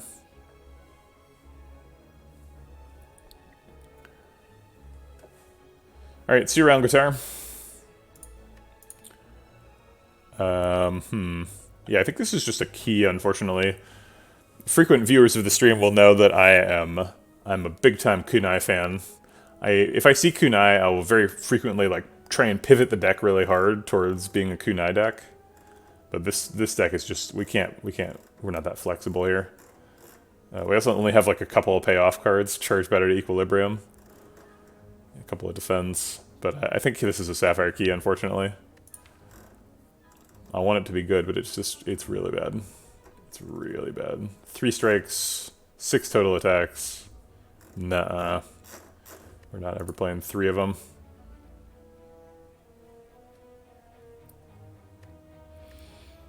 Hurts my soul to skip Kunai, but if we're thinking really hard and trying to play correctly, I think we skip it. Does Enlighten work for cards generated by creative AI? Absolutely. Any card in hand gets affected by Enlightenment. Alright, let's take the Sapphire Key and move on. Being sad. I think we probably want an upgrade here. And then some more question marks before the Elite. Seems like the obvious path. The upgrade's probably on Seek. Creative AI's got a pretty good upgrade too. Decosting. Probably past the time to upgrade Genetic Algorithm. I think that was either in the past or never. It's well on its way to stacking up now. Apparitions have a really good upgrade, but I'm not sure we need the Apparitions to be upgraded. I think we might just be playing them as soon as we see them, while we wait for Creative AI to carry us. So I think we just take a Seek upgrade. Maybe Coolhead, actually. Coolhead, Seek, and Skim all have similar upgrades where they get you 1 extra card. Currently, Skim draws 3 cards, Coolhead draws 1, and Seek draws 1, but Seek gets to choose the 1. If we upgrade Seek, we get to choose 2 cards, which is very powerful. If we upgrade Cool-Headed, we might draw potentially more cards over the course of a run, because Cool-Head can get played multiple times. And if we upgrade Skim, we might draw more on turns when it's really important that we draw a lot, because Skim draws more cards. We tend to play it when we need to draw lots of cards. Background cat, that's Coconut. She's on her way to have her breakfast. Normally she's sleeping upstairs on a little heat pad near my wife's desk. It's very cute. Yeah, let's go for the Seek upgrade.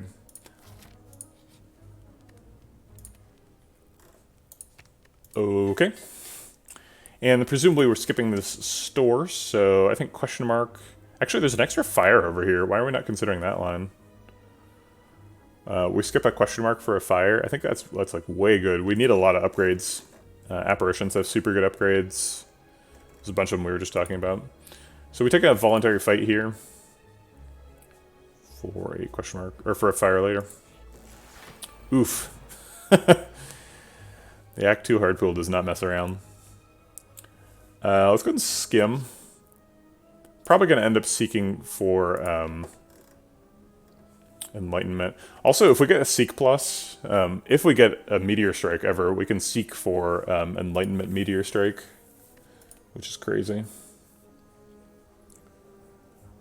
We're going to seek for... I think it's going to be Enlightenment Apparition. See, they're hitting for 27, Equilibrium blocks for 16. So maybe it's like Enlightenment Charge Battery, or Enlightenment GA. Yeah, Enlightenment Upgrade gets a lot more value if we have a Sunder or Meteor Strike. I still don't know about it over Apparition, but...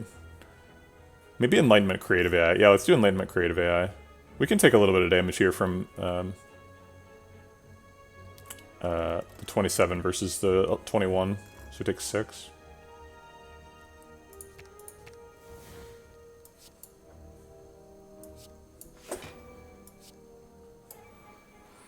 We could play Doom and Gloom instead of Defend, or Loop for a bunch of energy next turn. But we'd have to pay 5 health to do that. I don't think we're interested. We are losing the artifact to the weak here. Actually, let's see what's in the colorless spot. Madness. What does Violence do? Draws Rebound, Strike. Useless. I guess I'll play the Madness.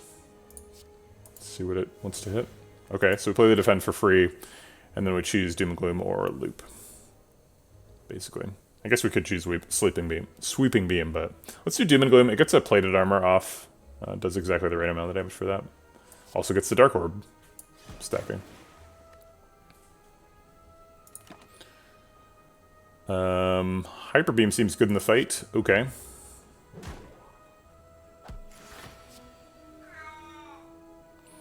We've drawn the Hyper Beam immediately. Very well. Unleash the Hyper Beam.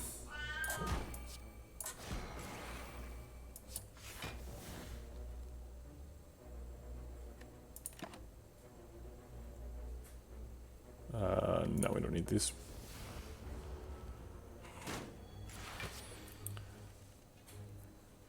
Okay, a couple of apparitions here to help out.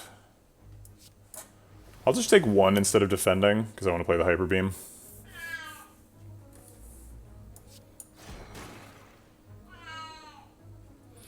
Can you ever get Dark Orbs? Do the Dark Orbs get smaller if you have more than -6 focus? I legitimately don't know. I think we're going to skip a Reboot. I guess Reboot could give us the Hyper Beam back. Huh.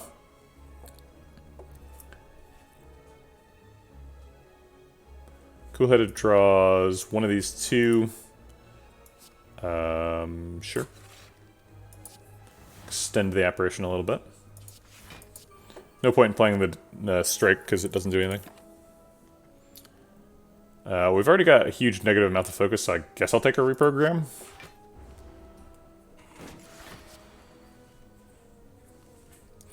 Nerlys has got some weird ideas this fight. Okay, we can just rebound the Hyper Beam again, and that should be lethal next turn. Or this turn. Okay, second genetic algorithm. A Claw Plus or a Ball Lightning. Good morning, Minbros. Also, good morning to Pixel Noise. I see you sliding into chat with your little cat emojis. Yeah, I think we skip this. It's too late for a second GA, I think. Is it? It's floor 28.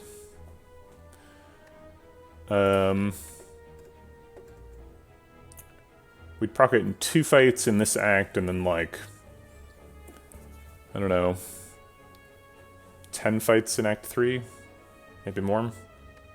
So it ended up getting procced, like, 13 times. Still ends up blocking at the end of the game for, like, 20 plus. Seems like it's still a good card. Maybe we upgrade this one. Okay. I guess this is about the latest I would take a GA, but it seems like it's good.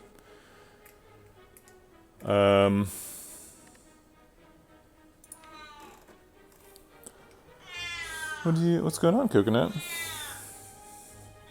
I noticed that you're yelling at me. Do you want to come here?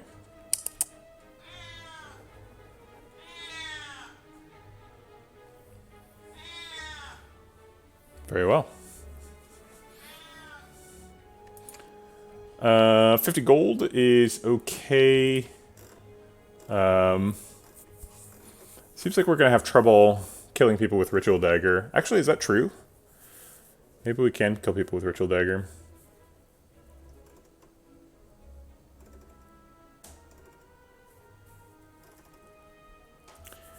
We have an awful lot of genetic algorithms already. So our, like, meta-scaling is high, but also, like, our fights are difficult. Because we need to, like... we need to make that stick. Adding a Ritual Dagger to this seems, sort of suspect. But we haven't found our Meteor Strike, so maybe... we try and make Ritual Dagger the Meteor Strike? No, we just need to find a Meteor Strike. I don't think Ritual Dagger is solving any real problems for us. Let's just take 50 gold. I think this is an upgrade. And I think it's an upgrade on this GA. I think we need to get this one going.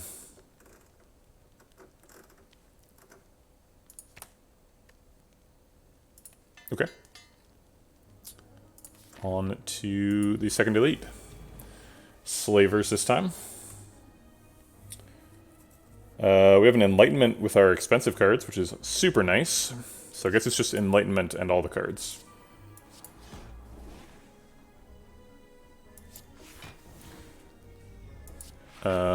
Okay. I don't see any reason to Fire Pot right now.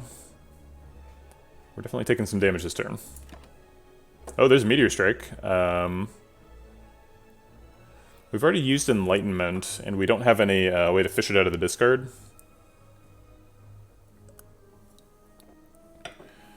We do have a Charge Battery and a Loop. We'd have to play one of those before we get the Meteor Strike. I think that happens actually that happens greater than 50% of the time, right? We get one of these two next turn, and then the following turn we get either Seek or Meteor Strike. We get Seek next turn and Seek for a Loop or a Charge Battery, too. Okay.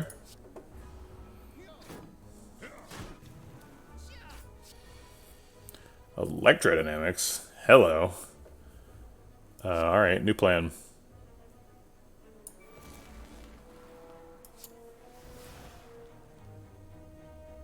Let's make him the weakest one, and then zap to Dark Orb him.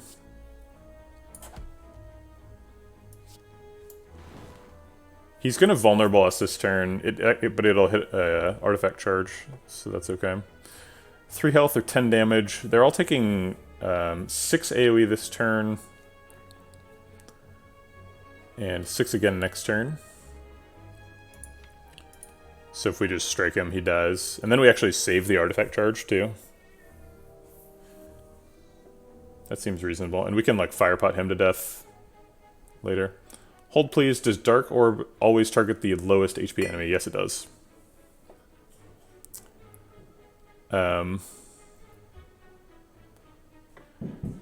We did not get an answer. Some people on the subreddit were just kind of, like, guessed wildly.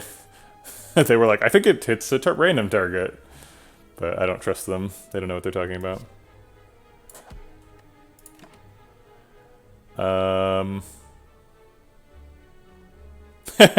It says so right on Dark Orbs. If you hover over a Doom and Gloom, it says deals damage to the enemy with the least HP. Sorry, I should be trying to make you feel better rather than trying to make you feel worse. I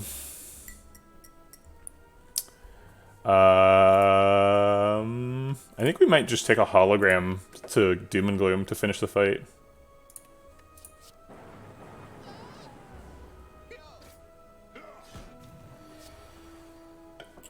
There's that Meteor Strike that we can't play. If we skim into hologram, then we can hologram the Enlightenment, and then we can play Meteor Strike.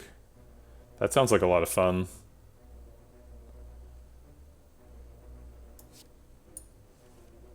Nope. Apparition's still good. Okay. And then we play a loop. So that we do an extra 6 AoE damage every turn. Seems okay. Or we could just dual cast. Dual casting now does 16 AoE damage. Plus 6. So it does 22 this turn, then another 6 next turn. So 28. And then we'd only have to do 11 damage to Taskmaster to win the fight next turn. I don't see 11 damage here. So I think Loop has time to pay off. Okay. I'll take a Rip and Tear. We're in a sort of target light environment here. It's likely to be pretty good. Probably seek for Apparition.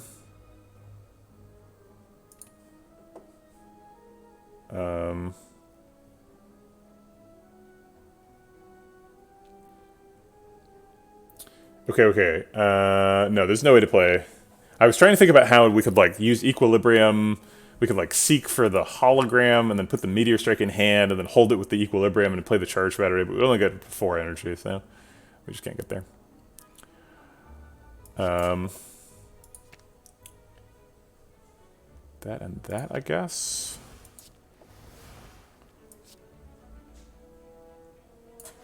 So he'll be dead by the time it's our next turn, and then Rip and Tear only hits Taskmaster, which is what we want.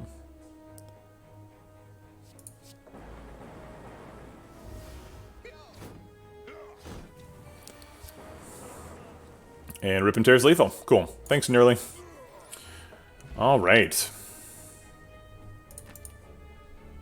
There's a Glacier. Glacier seems pretty big. A while ago, we were trying to avoid getting too many Frost Orbs to let the Doom and Gloom do the stuff. But that doesn't really seem like the plan anymore. Seems like the plan now is let Creative AI win the game for us. And Glacier gives Creative AI time to win the game. Okay. I think this is going to be another Smith. Rest only heals us for 14. We did not get bites.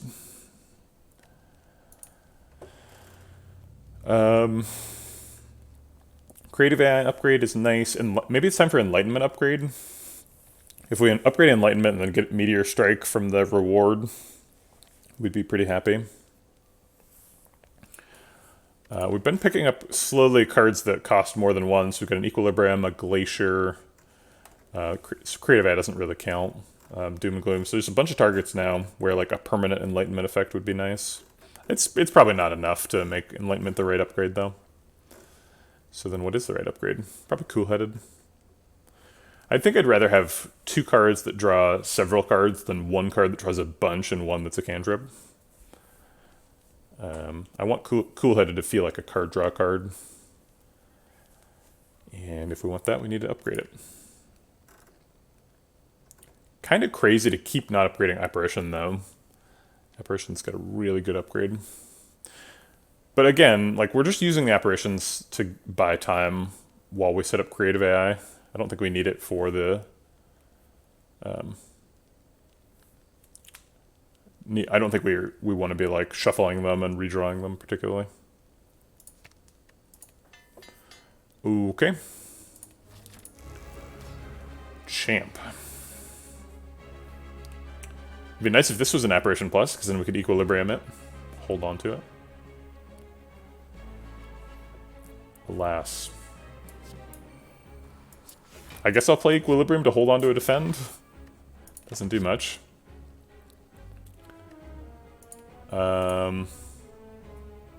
No, we need to draw like Creative AI. These are not that. Also, we're hoping to find a bias cog before he takes our artifact charge away. Which means we need to draw a bias cog like extremely soon. Or generate bias cog, I should say.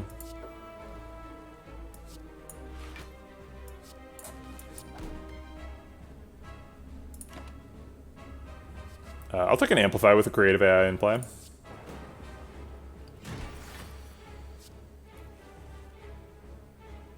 Let's skim and look for that Amplify. Amplify on Capacitor is really nice. Oops. Shoot.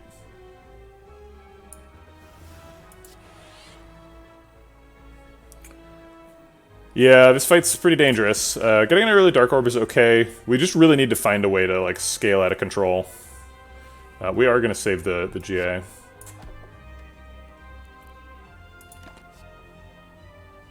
I don't think any of these particularly help.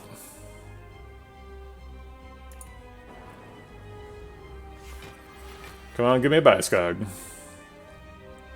Defrag is nice. I'll amplify Defrag. Unfortunately, we've ran out of time, so he's going to take the artifact charge this turn. Drat. Well, we can't stop him, and we can't get another proc of Creative AI, so amplify Defrag we'll have to do.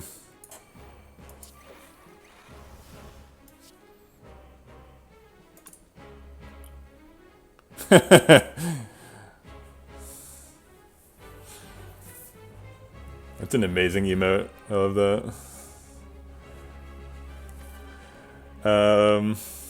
Do we rebound the Glacier? If we rebound the Glacier, we might have access to a free Glacier next turn. We're going to have access to an Apparition next turn. I think rebounding Glacier is a bit of an overreaction. I'm going to play this GA, though.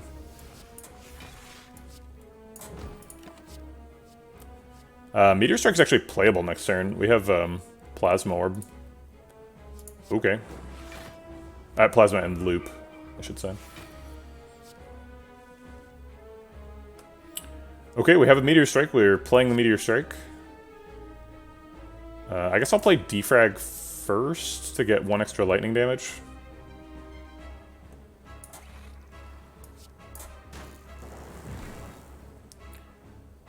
Okay. Well, if you play Meteor Strike, you have to feel like you're doing something right. Unfortunately, the Seek only draws us a single Cool-Headed. I guess maybe we just do that anyway.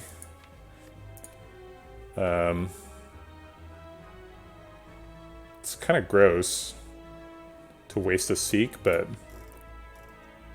No, I'll save the Seek for Meteor Strike. We can Seek for Meteor Strike later. I'd rather have 2 Meteor Strikes in the deck than 1. Yeah. Extra Glacier for next turn seems great. I feel like we're getting beat up next turn a little bit. Alright, Synthesis for 33. We can block that, actually. 26 plus 7 plus 10. Yeah, plenty of block. That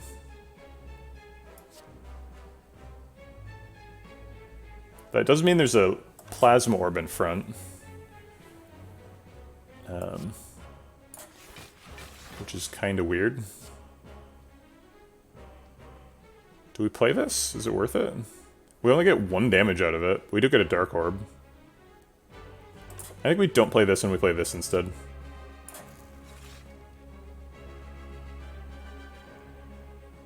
Yeah, if we were going to play Cool-Headed, we definitely should play it before Glacier. I agree with that.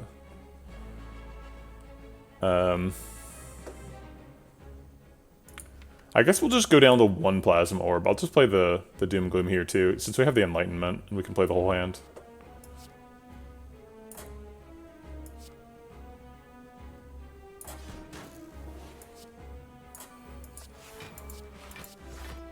I guess I didn't even need Enlightenment to play the whole hand. Zero-cost Force Field seems moderately helpful. Okay, we got Seek, so we can Seek for Meteor Strike, and we can amplify our defrag again. It's happening, .jpg? I think it's happening, .jpg.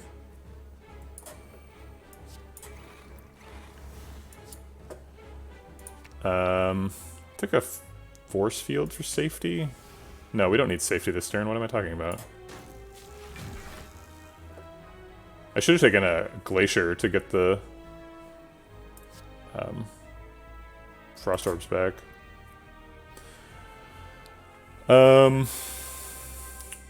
If we zap, we have a Dark Orb in front. Dark Orbs are pretty good.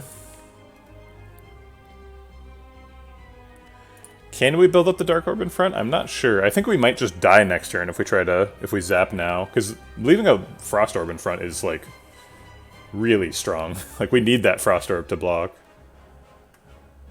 I think I'm gonna single strike. I don't want to waste an Nunchaku energy this turn. We have so much energy though, maybe I just don't care. Yeah, alright, let's just get the 7 damage. Okay. Another defrag, I'll take it.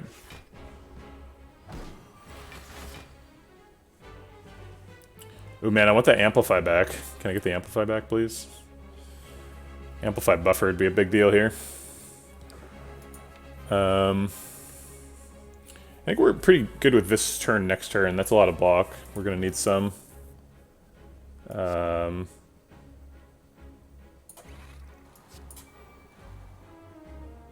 go ahead and rebound the Glacier. No, we don't want to play Glacier again next turn, do we?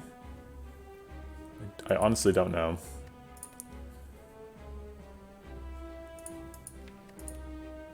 I'm gonna play the Glacier though.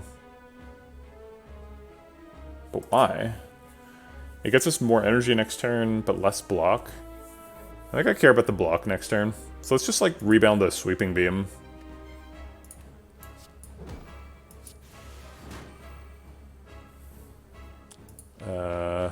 Yeah, I think we're just good there.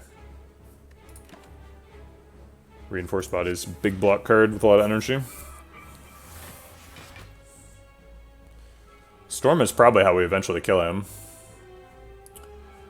I think it's time to start playing Genetic Algorithm just to make sure we get the proc.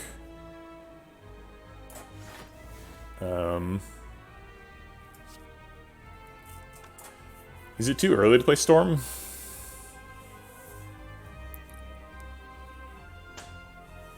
Let's see what Sweeping Beam does. I guess there's only 2 options, but it doesn't really matter which one it is.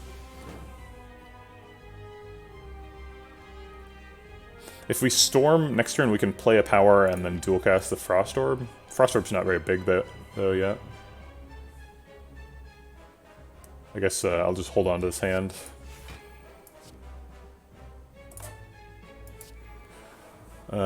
Yeah, I'll play a Strike just to get it out of the hand. Actually, if I don't play a Strike, it skips a Shuffle, and then I never have to draw it again. Or I don't have to draw it again immediately. Okay. Rip and Tear? Leap? I honestly don't know what we need. Well, there's like a Machine Learning. It's a long fight, right? There's Meteor Strike. I guess time's up on the Dark Orb.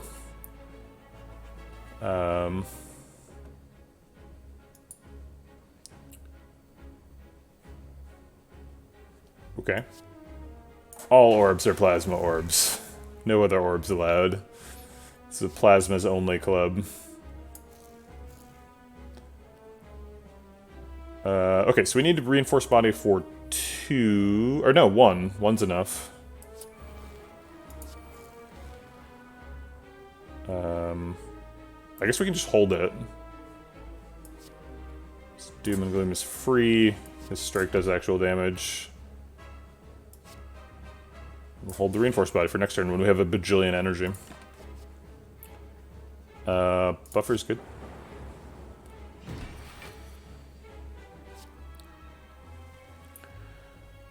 Okay.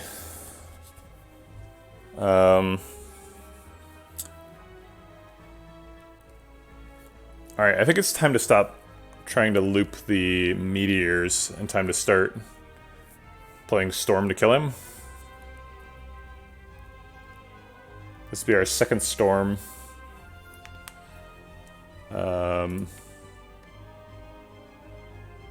We could draw Amplify Buffer, or we could amplify the Storm. We could try and play Cool-Headed first. Let's do that.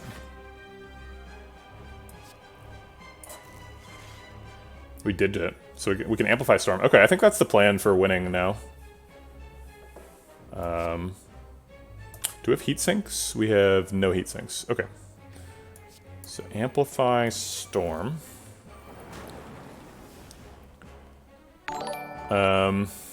Hey, thanks for the subscription, Savage Nymph. I appreciated the bits from earlier.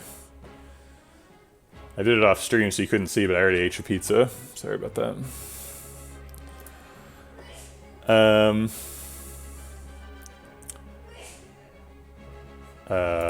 Okay, so we've done some stuff now. We have a bunch of Storm set up. He's not splitting yet. Oh, he is splitting. Oh yeah, and thanks for loafing around. Sorry, that's my thanks for loafing around for. It says 1 month because that's you're starting your new streak, but I think you've only been here today. Is that correct? I noticed you were here today, but haven't seen you previously. Thanks for loafing around. It's a good line, but I'm not in the flow of delivering it in an excellent way yet. If we don't play Glacier, we get to, how many times do we proc this? So we proc it 3 times with 6 energy. So we proc it 36 extra. There is no dual cast coming up. Thanks, Savage Nymph. Appreciate it. I think no Glacier. I think no Glacier is the plan. Alright, which also means no Zap. So I'll just Reinforce Body for 1,000,000. Okay.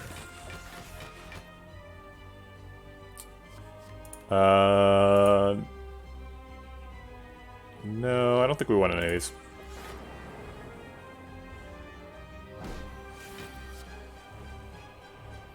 Okay, he's all like, I'm gonna execute you, and I'm like, no, I'm gonna execute you.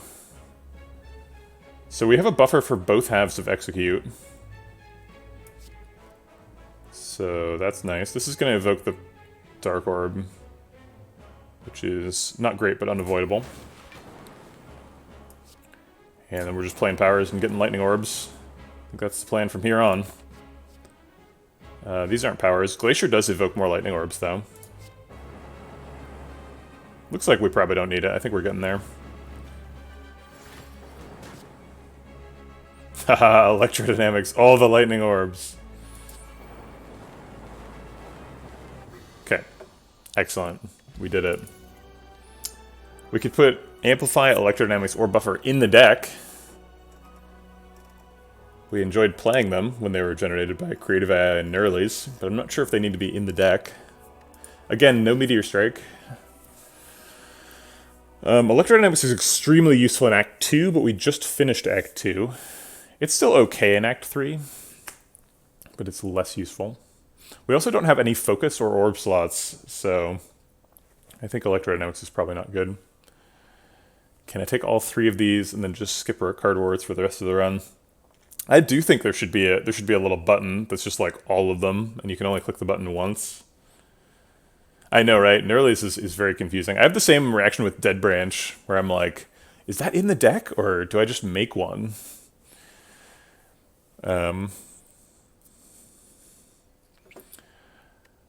I think Amplify is probably honestly good enough. We're like super dependent on the creative AI, and we have a couple of other powers, right? We have a loop, and that's it. Just the loop and creative AI. Maybe Amplify is not appropriate.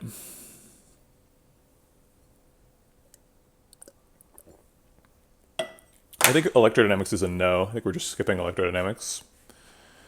Buffer. I know, right? Yeah. Defrag is okay. It's not. It's not what we signed up for. We're here for the bias cogs. Again, no bias cogs here, so no bias cogs or meteor strikes, or even capacitors this run. Amplify was so good in this fight. It seems like we're pretty happy to have it in the deck. The problem with adding Amplify is not that it isn't good eventually. It's that do we care about eventually? Because eventually we're already winning. We kind of care about the startup a little bit more than we care about the eventually. And the startup is kind of a big problem. Actually, we've kind of solved that problem. Look at all these cards we took to solve the the startup problem. Coolhead, Equilibrium, Charge Battery, all upgraded. 3 apparitions, a genetic algorithm plus, and a glacier. Dang, that's a lot of block. All in a row, too. The last 8 cards we added to the deck, all block. All highly effective block, too. So, we just need some focus to enable this Coolhead Glacier thing to go. And we're in good shape. Yeah, so right, that's what I'm saying. It's good if we draw it after creative AI, but if we draw it before creative AI, it's kind of a miss. And even with creative AI, sometimes you're like, great, I'll play 2 copies of Static Discharge. I hope next turn is better. But I think it's probably worth taking. That's what I was looking for. Inserter. Hell yeah.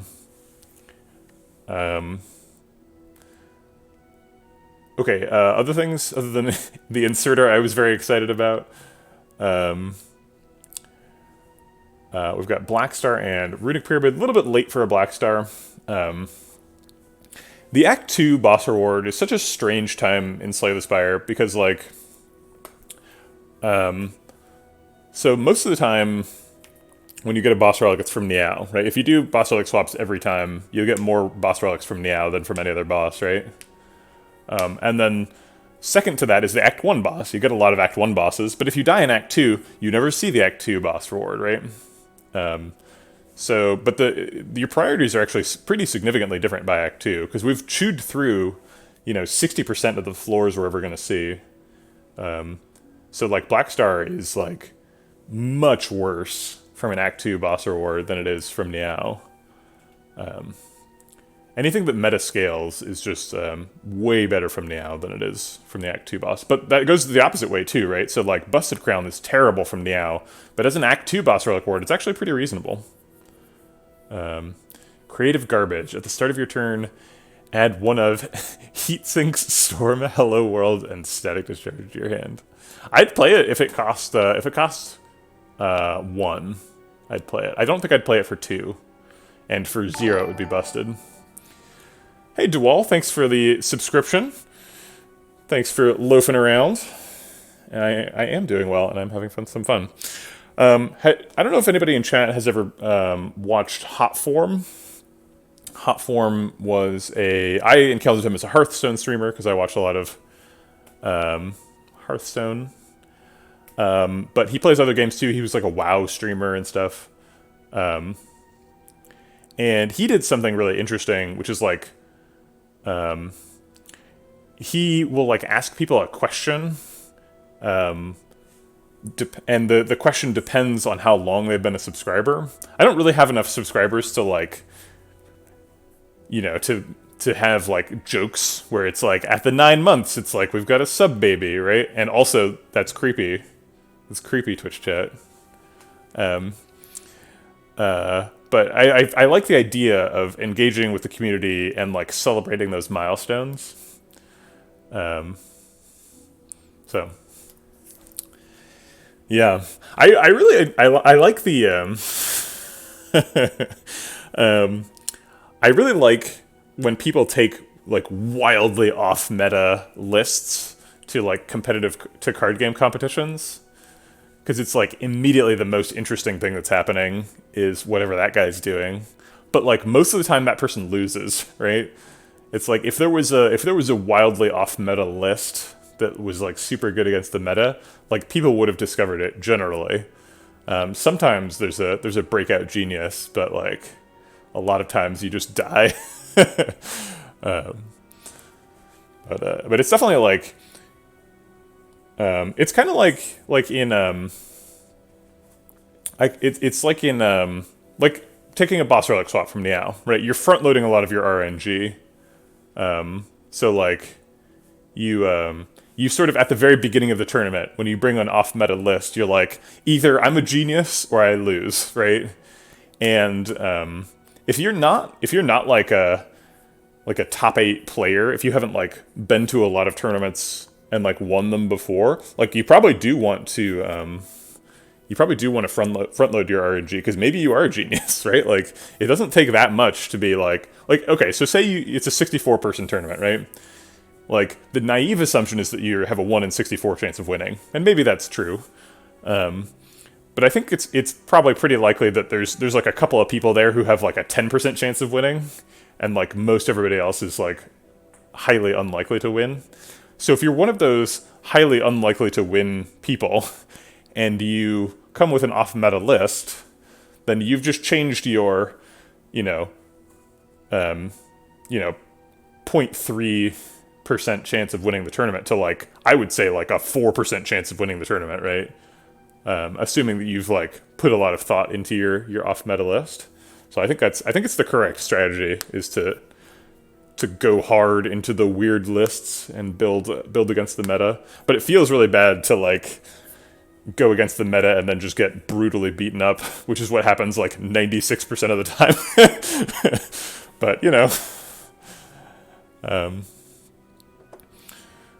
feelings don't make win rates go up. Okay, sorry for the long tangent. Okay, so I don't think Black Star is good. It's obviously better than Skip, but I don't think it's good. Runic Pyramid is actually kind of dangerous with creative AI. Does Entropic Brew go through Sozu? No. So if you have an Entropic Brew and you pick Sozu, you will drink the Entropic Brew and nothing will happen. Your Sozu will flash twice. I assume maybe it's only once, because maybe it tries to create the first one and fails, and then says, "Oh, I should not create another one."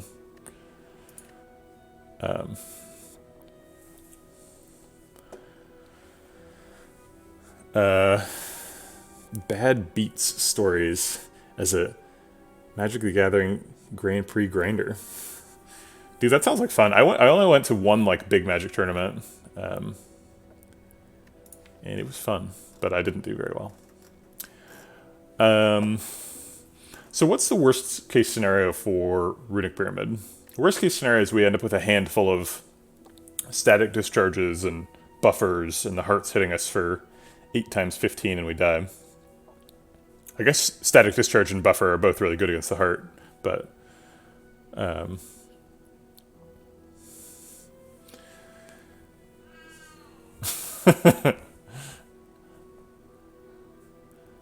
you have the best win percentage among players that don't make day 2. Oh man. Like globally you have the best win rate amongst players who don't make day 2? That's impressive.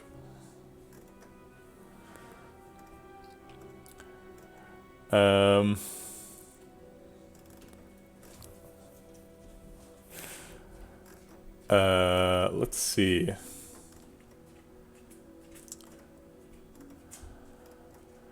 Okay, what are we thinking about? Runic Pyramid. So the best case scenario for Runic Pyramid is amazing. The best case scenario for Runic Pyramid is like, we find a Meteor Strike, we play the Meteor Strike every turn, things happen. We can use the pyramid to set it up.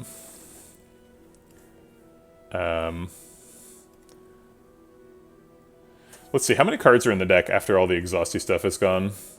I'm counting the ones that leave. 1, 2, 3, 4, 5, 6, 7, 8. So 8 cards leave. So it's a 20 card deck. So I don't think we're doing any loops.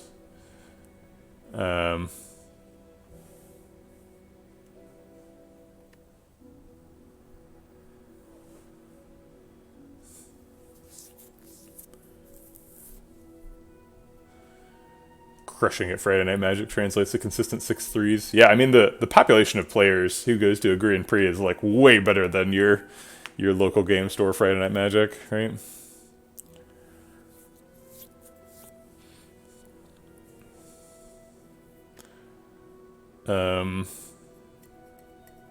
I have a concept called the tattoo parlor principle, where if you go to a tattoo parlor, you'll find lots of people with tattoos, right? Because they're in a tattoo parlor currently, and like it applies to a lot of situations in life, and one of them is definitely a Magic Grand Prix. Like if you go to Magic Grand Prix, you're gonna see like binders of cards and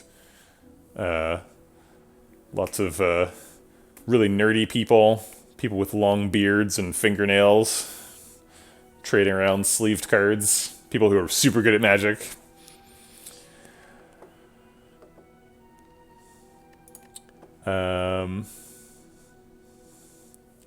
They got all the tattoos.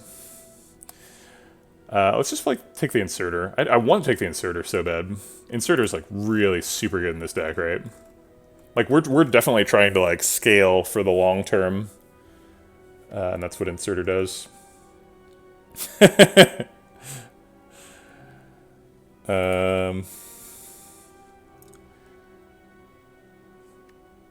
Reading Pyramid is good though. No, let's take the inserter. Hopefully we can find like a consume. That'd be nice. Ooh, Awakened One. Okay. Should be able to outscale Awakened One, but it's not a guarantee. We do also have to fight this guy. Probably want to fight this guy and then go to a shop. I guess there's a fire over here too. We'll likely want to either fight this guy or go to this fire. If we fight this guy, we could do 3 elites before him. That's kind of scary. If we commit to this, then we are guaranteed to do no rest 3 elites, which is a bad situation to be in generally. I've played a bunch of other games on stream by now, actually. Spelunky, Griftlands, Hearthstone. I played some DCSS one time. That was good. That was fun. I want to hit these question marks, but we can't hit the question marks without doing a shop. And if we go to that shop, we're not going to want to go to this shop. Actually, maybe we just dodge this shop. Maybe we go to the fire instead of that shop. So we go to an early shop with not quite enough gold, and then we save gold for the Act 4 shop. That seems pretty reasonable.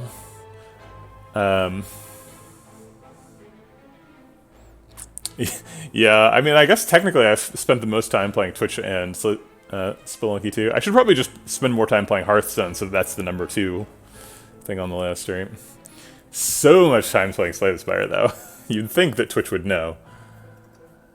I have no idea how to evaluate Watcher decks. Would you say we are above or below the curve right now? Well, we're not playing Watcher, so we're definitely below the curve for Watcher decks.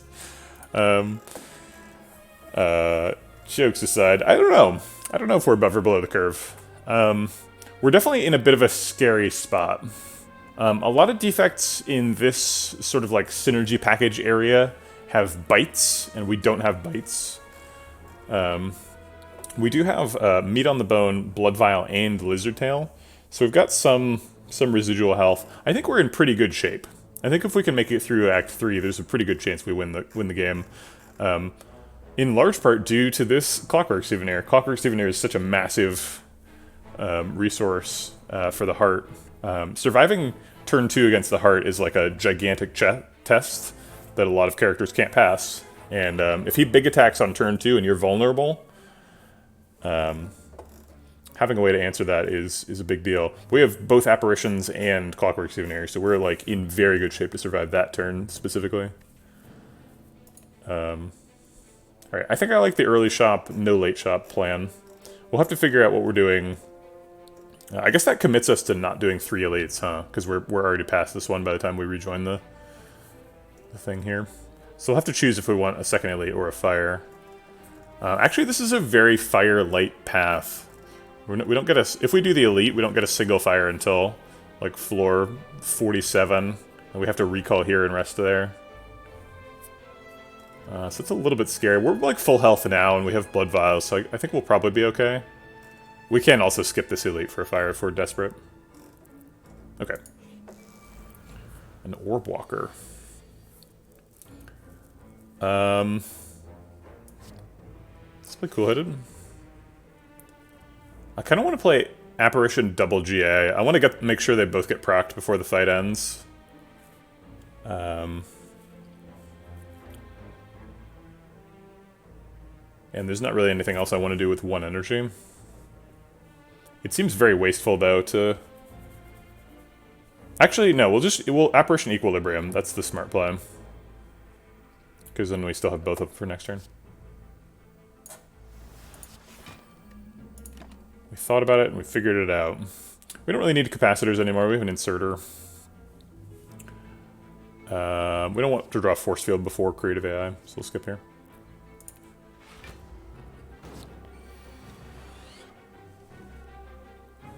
Okay, still no Creative AI.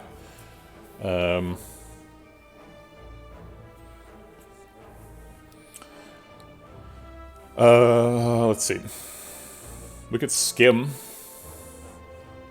Or we could just, like, charge battery double GA.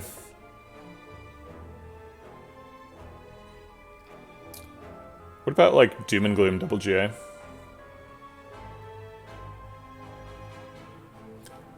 Doom and Gloom double GA is fine, I think. Maybe we should be playing Glacier.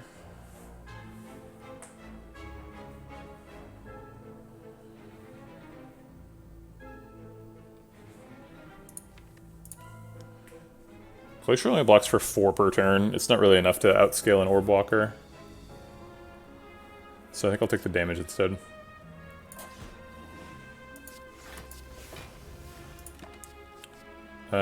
Second Creative AI, I guess? Creative AI is very slow in this fight, but we don't really have any other way of approaching the fight, so... Apparition Creative AI, let's do it. I think Bullseye Dark Orb could be how we end the fight.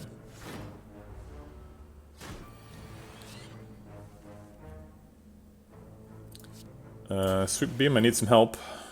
That's not helpful.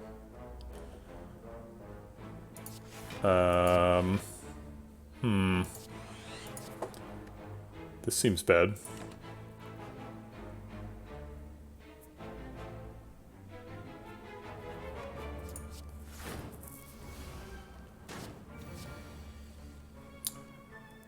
Buffer's certainly nice. So that blocks this turn. The Burn and the Frost Orb fight, but don't take the buffer.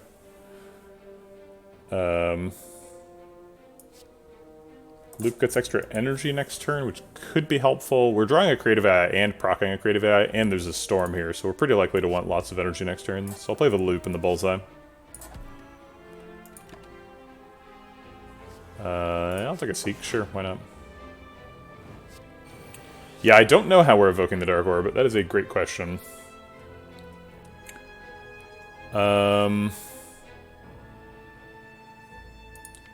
Seek gets Apparition. Whew. Okay. We're going to take Apparition and Burn. Because we can deal with the Burn this turn, but not next turn. I'll play Storm before Creative AI. Maybe that's how we're evoking the Dark Orb.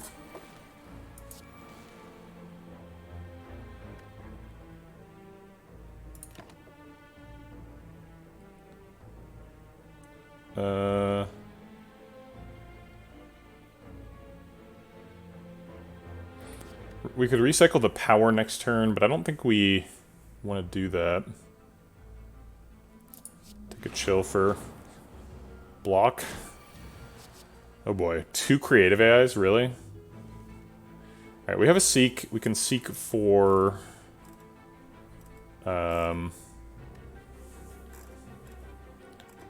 It's a seek minus, right? Yeah, so we can seek for enlightenment.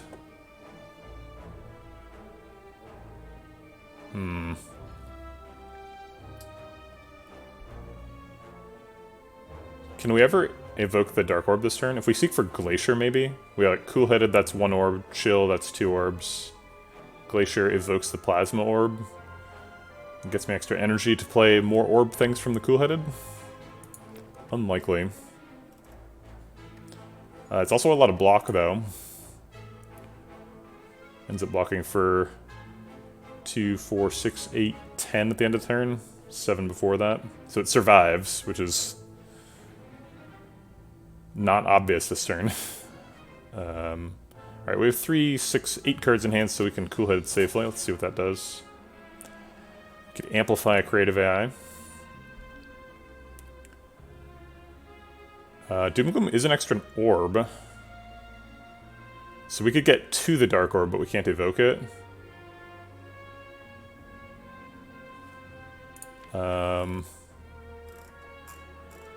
Yeah, seems to be the situation.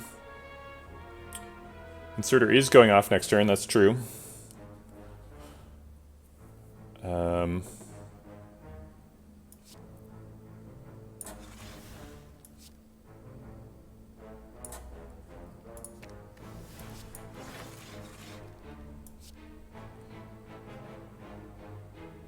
So actually we can play Creative AI to evoke this. Or we can amplify Creative AI to evoke 2 of them. Yeah, that's lethal. Cool. Whew. Yikes. I didn't think I had enough energy for that, so I didn't consider that line. That was scary. We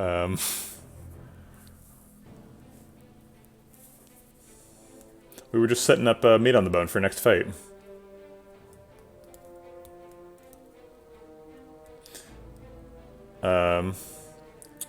Yeah, thanks Nunchaku. Yeah, Nunchaku on Doom and Gloom saved our life here.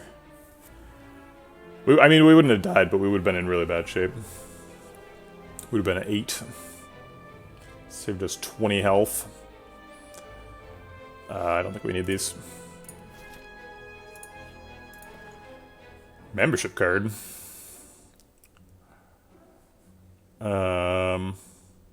Seems good. Is there recursion? Do we still want recursion? We were looking for it a long time ago. Back when we were just plasma orbs. Got a lot of frost orbs and an inserter since then.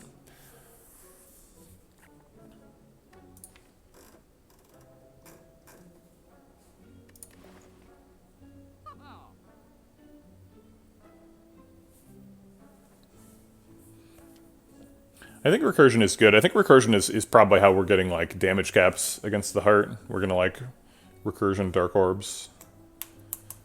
Or we're gonna do storm stuff. It's kind of one of those two. Hey Snail Crazy. Sorry, no snails here. We have a strict no cephalopod policy that we extend aggressively to Twitch viewers. So, if you got any snails, this is your last chance. Snail Crazy. I think we just buy a membership card and leave.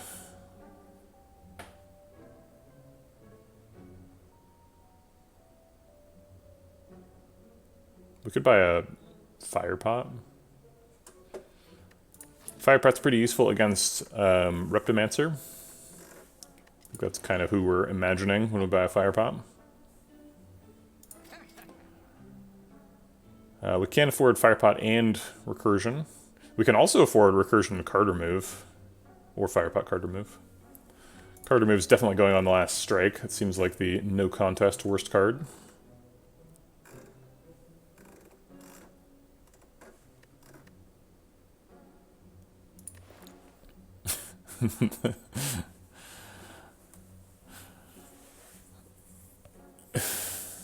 Twitch.tv/Vegetablebread Incorporated. What is my personal take on Blizzard? Good, bad, sometimes snack. Um, wait a minute. Are you talking about the Blizzard from Dairy Queen? Because that's the Blizzard snack jumps to mind. Um, Activision Blizzard, a great company, makes great video games that I used to be employed by and believe in a lot. But although I'm not there currently, so maybe it's getting worse. I don't know. People keep saying that. What do I know? A lot of people have left the Hearthstone team since I did.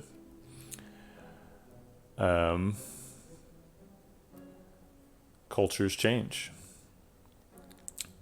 I think Blizzard is okay. Blizzard is like to be treated with caution. So you don't want to take a floor 1 Blizzard. You don't want to take a floor 10 Blizzard. You want to take a Blizzard after you have like 3 copies of Glacier in your deck, and you're like, okay. This is a pretty good Blizzard deck, to be honest. We have a Glacier, we have a Cool-Headed. Yeah, already I used to make Hearthstone. I was there about 2 years ago at this point. Thanks for the follow, Rhino. And then what appears to be a date, September 11th. Wait, is it September 11th, 2018? That's only 2 years ago. Oh, maybe I don't know, whatever. Welcome to the Vegetable Patch. Yeah, so I was there about 2 years ago, and then since then I worked for Ektra, which is making Torchlight 3 currently, which is out in early access now. And then through most of 2020 I've been doing my own personal project. I think I'm just going to do card remove no recursion. Oh, zip code. Well, now I'm interested. If we think that's a zip code, where do we think Rhino lives? San Marino, California. Okay, there you go.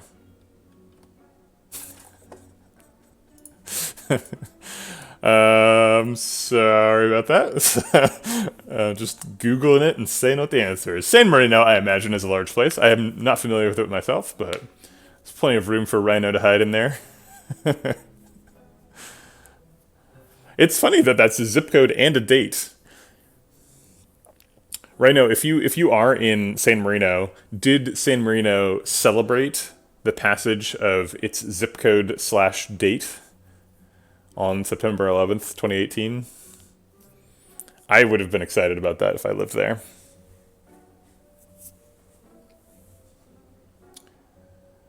My zip code growing up was 66044, which is never a date. Can't possibly be anything like a date. I guess you could make an argument that it's June 6th of 2044, but what are you doing with those zeros?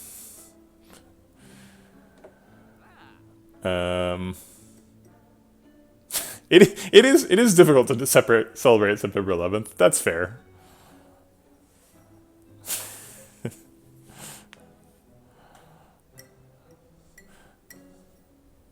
I mean, my zip code currently starts with a 9.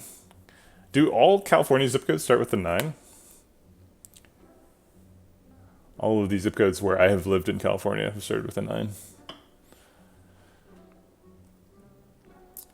Let's card remove that strike. And I think skip the recursion.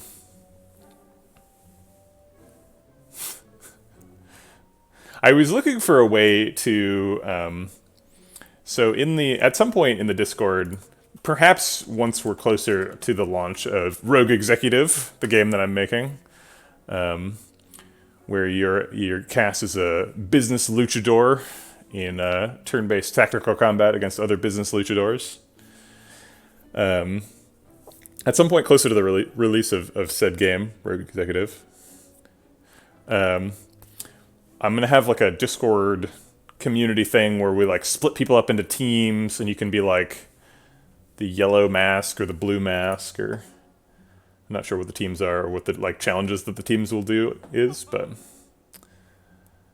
the people splitting themselves up by zip code in chat is reminding me of how a community gets stronger if you divide them against each other and make them fight.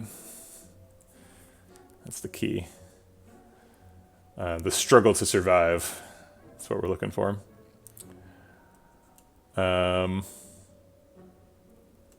Okay, let's take another fire pot.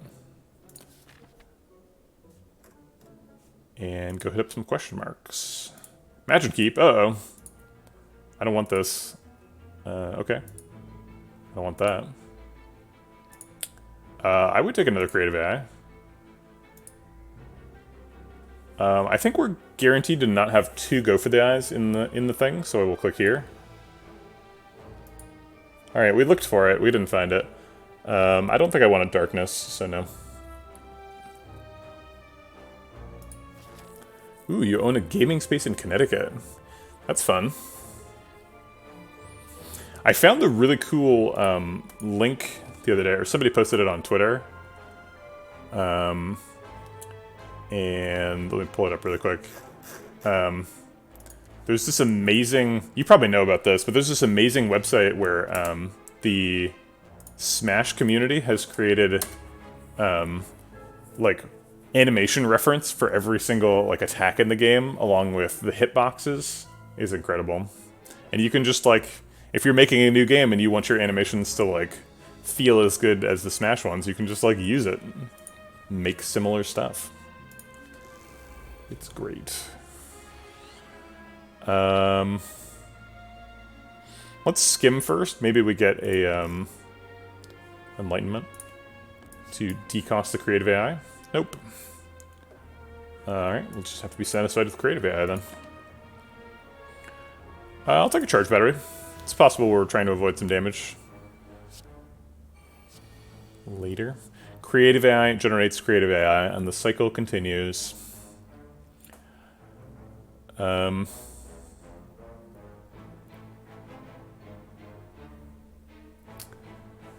So we need to block this turn.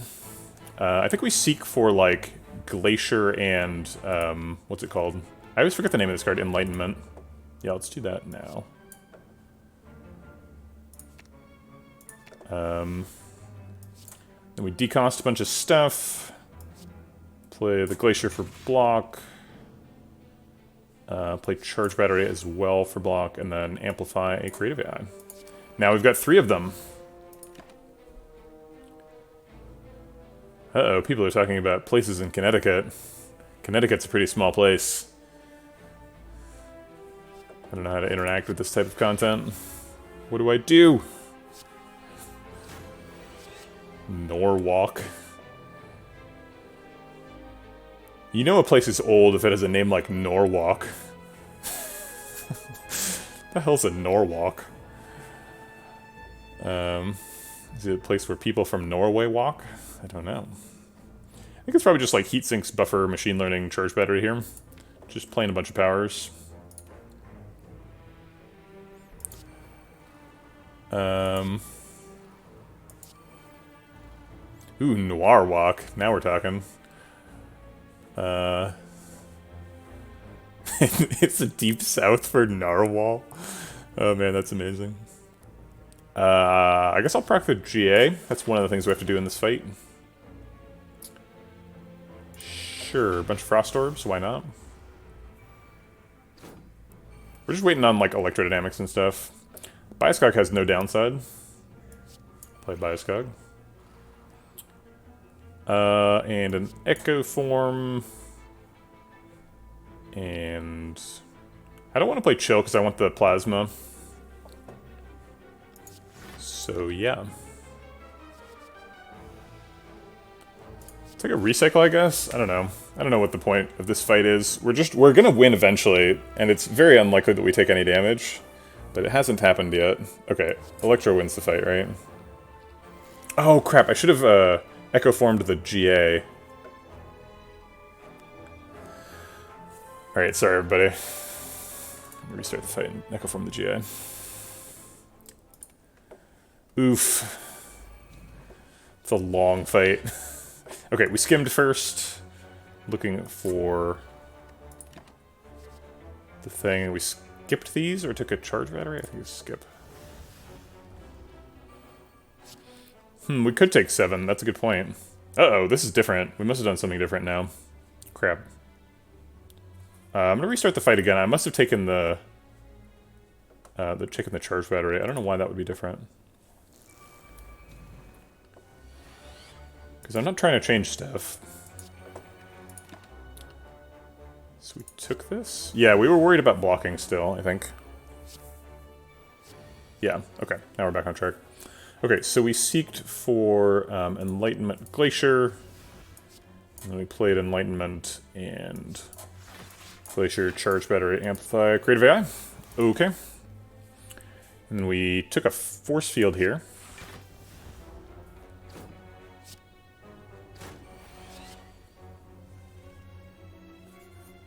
And then we started with Heat Sinks.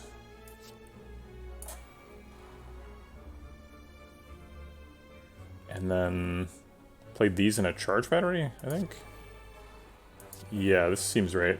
Oh, we played the GA instead of the Charge Battery, I remember. So we wanted to get that proc.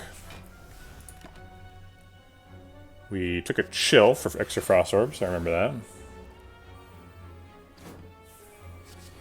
Alright, here's where we do the Echo Form stuff. So it's coming up next turn. Bias Cog is free. And played the Echo Form. We did not play the Chill. We didn't need it to block. And we wanted to keep the Plasma Orb in front. We took a Recycle here, I believe.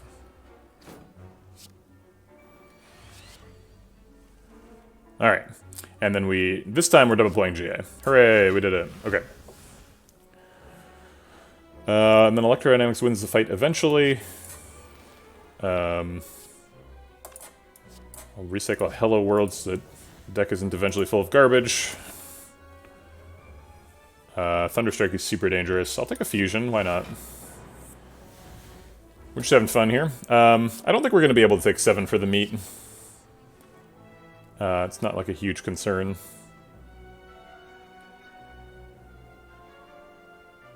So I'm not going to worry about it. Double defrag. Wait, can we take 7 now? We can take 1 now. Oh no, we can't because buffer. Alright. Whatever.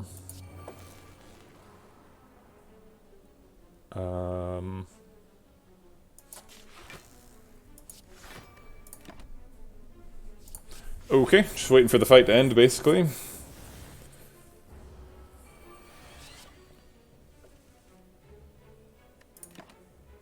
We need wait no more. Alright. Spending money on a fire pot and then wasting it. I don't think these are good. Force Field's possibly good. We have so much block, though, now. I guess most of our block exhausts, right? Because we've got 2 genetic algorithms and 3 apparitions.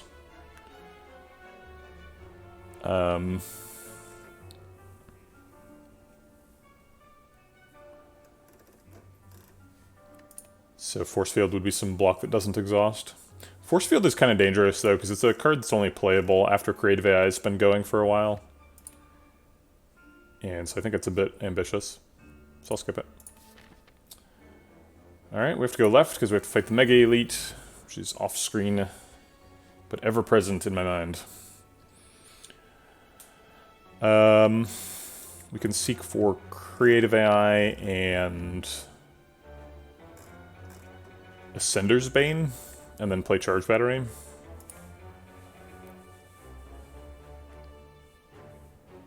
Yeah, I think that's what's happening. Okay.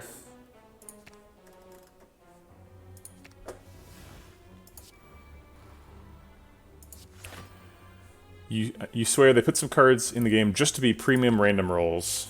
I think that's actually true. Yeah, we could have taken 9. That's fair. I'll take a Glacier.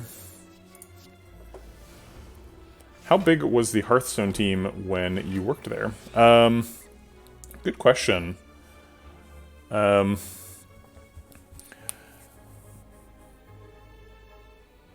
think it was like like maybe 40 or 50 people, like 20 developers. But with like a QA team and stuff. We could amplify Electro to try and end the fight soon. We're always playing Apparition this turn. How often did you see Jeff Kaplan in the cafeteria? I'd say like twice a week. I saw him more often at the Starbucks, which is technically in the cafeteria, so. Ooh, we could amplify Loop. Yeah, I like Amplify Loop a lot. Okay, let's play Amplify Loop. Does he smell like chocolate? I never got close enough to Jeff Kaplan to smell him. Yeah, all the...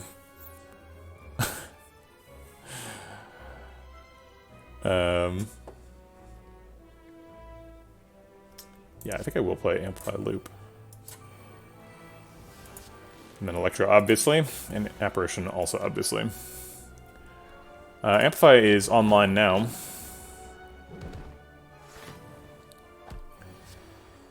So we split at, what? 23? So if we can manage to take 6 damage, we would be at higher health at the end of the fight than at the beginning.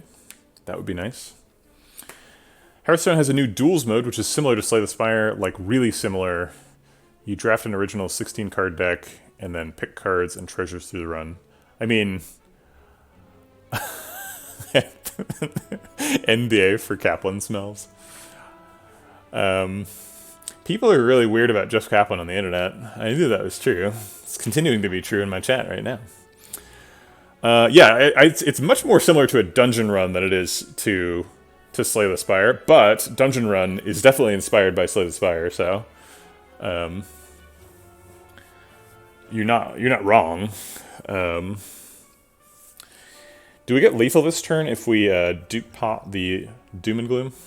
We're actually taking quite a bit of damage here, so I think we'd be pretty interested in ending the fight if we can. Dupe pot Doom and Gloom does 30 AoE damage. The Lightning's Orbs, if we dupe pot Doom and Gloom and then Glacier, Lightning Orbs do 16 AoE. So we end up doing 46 AoE, which is not enough to kill either of the outside ones, or the middle one. But it puts both the outside ones into Fire Pot range, so we could Fire Pot this one.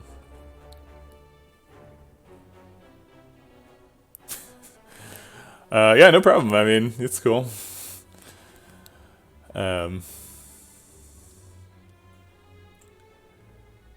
guess if we Doom and Gloom and then dupe pot the Glacier, then we would evoke the Lightning Orbs and the Dark Orb, but the Dark Orb would hit this one, and that's not very helpful. Are there internet memes about what Jeff Kaplan smells like? Is this like a pre-existing... nexus of weirdness, or is this just like, are you guys just being the weird, just being in it? Only localized in this chat. All right, that's fair enough. I guess there are memes that are specific to this chat.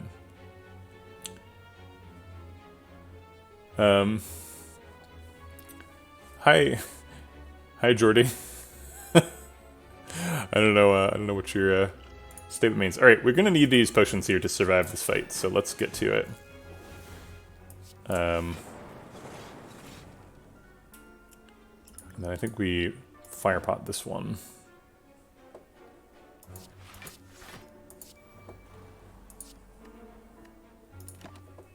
Second Electrodynamics gives us more lightning orbs to finish the fight off. We get to play Chie before the fight ends, which is great. It looks like we might sort of accidentally not have lethal here. Oh, good, we do have lethal with Lightning Orb. Great. Whatever. Okay. Whew, that was a close one. Used 2 potions to a random hallway fight, so... I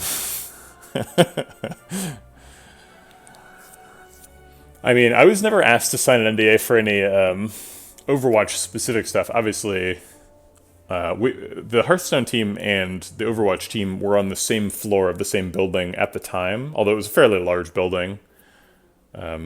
Near the end of my tenure, the Overwatch team did move out of that building to a different one because they needed more space.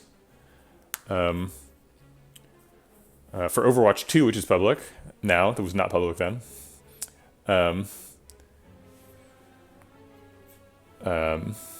So I did know lots of NDA stuff about Overwatch because I could just like see their concept art on the walls and be like, huh, that's a skin that doesn't exist yet. I wonder if they bumped hot to bake. I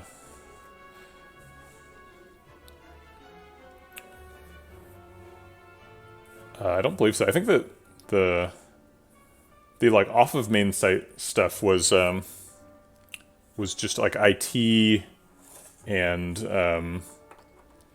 like esports stuff.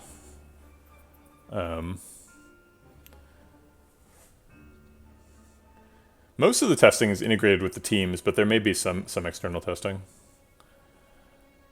I'm not sure. So the way Blizzard works is the way that a lot of large studios work, or a lot of large game companies work, is that there's like separate studios which are all like highly siloed. So I really have like no insight as to how like StarCraft and Heroes of the Storm or Diablo operated. I have some insight into Overwatch, but only because we shared a floor with them. Otherwise, I would basically have no insight into teams that aren't Hearthstone. We could take Static Discharge. That's technically an option. I think we're skipping. Well, I'm not an X game developer. I'm a game developer. I'm currently making my own game.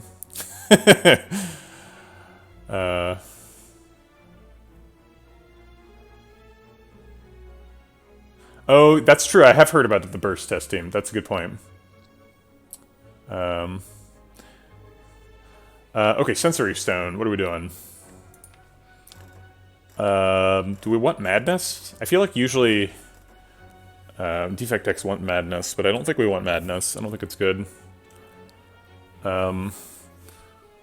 There's a couple of powers that we could amplify that would like play the top card of our deck twice. I'm not sure that's good here. There's like Master Strategy and Secret Technique and Secret Weapon that are pretty much always good. Secret Weapon is not particularly good here. Rogue Executive Extreme. Snowboarding Luchadors. I always think of snowboarding as the most X Games sport. But maybe there's a more... Fighting Mountain Crime. Yes, I love it. Okay, let's make this game instead. I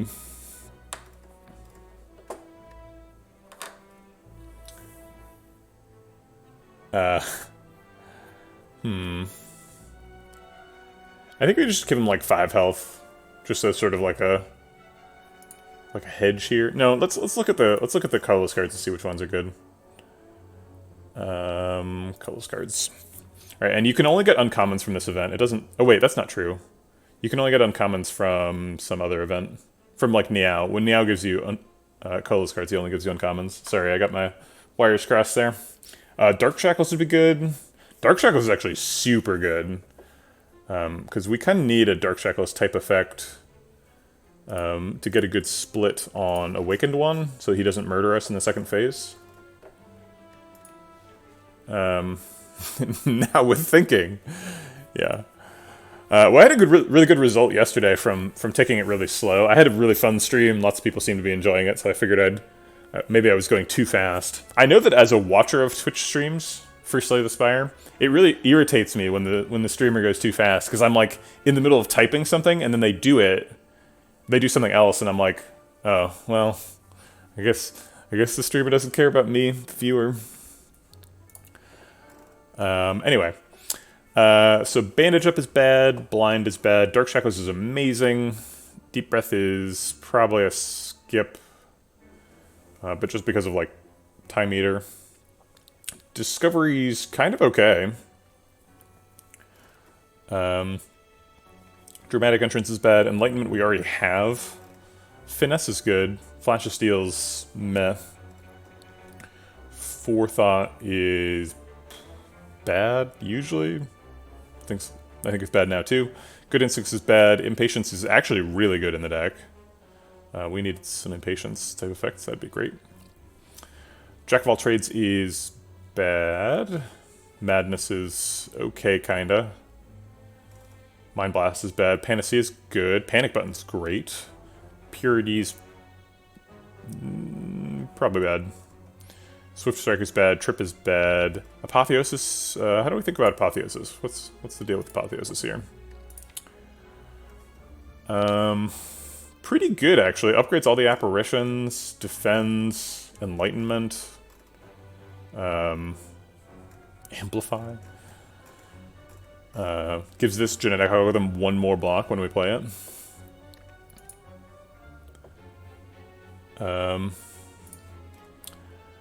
Chrysalis is bad. Hand of Greed is a little bit too late. Not bad, but not great either. Magnetism is okay. We'd end up generating a deck full of garbage, but we kind of already do that with like Creative AI and Neuralise. So like I don't really mind Master Strategy or Magnetism. Master Strategy's next. Master Strategy's amazing. Would we pick Mayhem? What are the bad outcomes from Mayhem? We could like dual cast our only Plasma Orb or something. We could end up playing Seek when we don't want to. Most of the outcomes are really good though. Early GAs and early apparitions are not appreciated. But I think that's an acceptable cost for Mayhem playing a bunch of extra cards. Metamorphosis is terrible. Panache is probably not good, but honestly not terrible. After we've gotten like Echo Form down, Panache is going to trigger. Sadistic Nature's bad. Secret Technique is good. Secret Weapon's bad. Bomb is actually pretty good. Thinking Ahead's okay. Transmutation's probably not great, but it is an X-cost card, and we can make some pretty good use of X-cost cards. And Violence is quite bad. A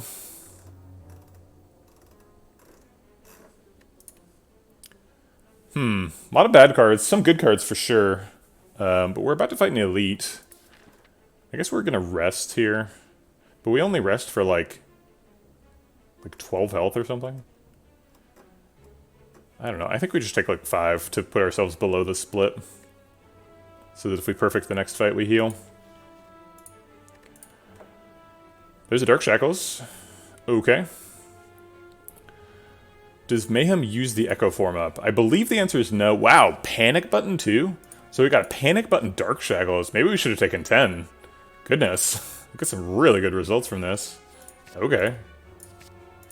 Amazing. It does use Echo Form? Okay. I guess I'm not super surprised, but I am surprised, I would say.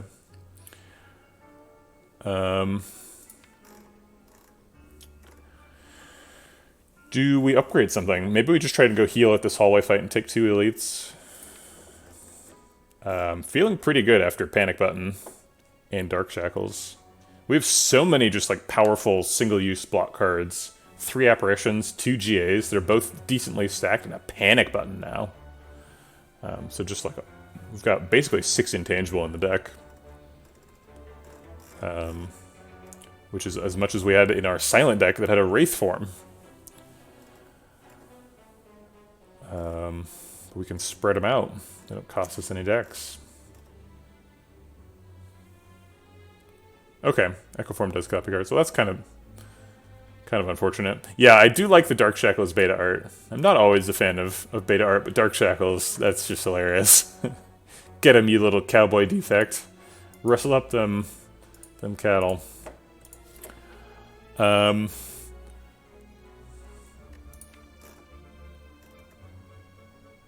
What are we upgrading if we go to the campsite? There's not really a ton left to do.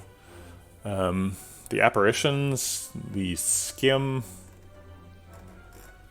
I almost said the second Seek, but there is no second Seek. That was just Neuralise.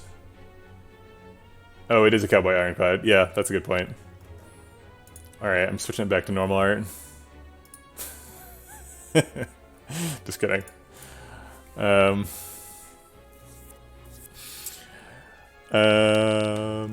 Yeah, honestly, I think I'm just gonna go to another fight. I don't think I need the upgrade. Get that extra elite. Yikes. Skim, save me. Thank you. Proc GA, block for a bunch. Seems good. Dark Shackles him out of attacking. Does Defect have good strike art? I think I've seen other streamers with it on. Yeah, it's funny. My problem with this is it's too sketchy. Like, I appreciate the joke, but you just see strike too often to have, like, kind of a sketchy mess in there. I don't know. They're hitting for 24, 33, 35. A lot of damage. So I guess we're going to cool-headed and defend.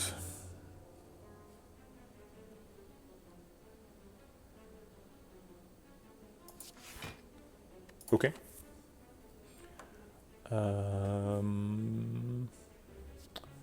take any cooler prim. Yeah, it seems like the beta art strike is well liked by the community. So I'm certainly not giving people crap if they don't like it. Let's go ahead and dual cast that so we can play creative AI.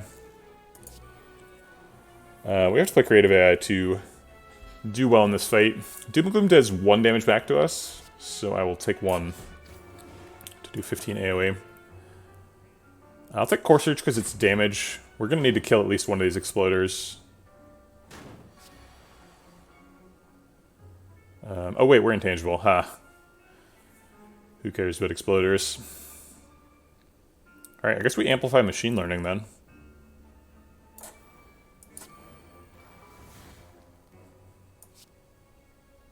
And get a zap developed.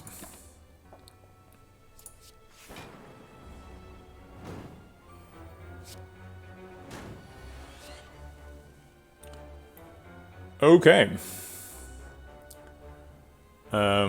Why do you have so little max HP? We are a ghost.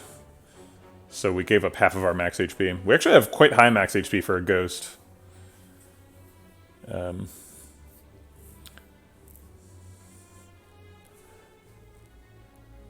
Ghost robot. Yeah, so we give up half of our max HP for 3 little apparitions. Probably playing Seek this turn. But for what? Actually, I'm not going to play Seek.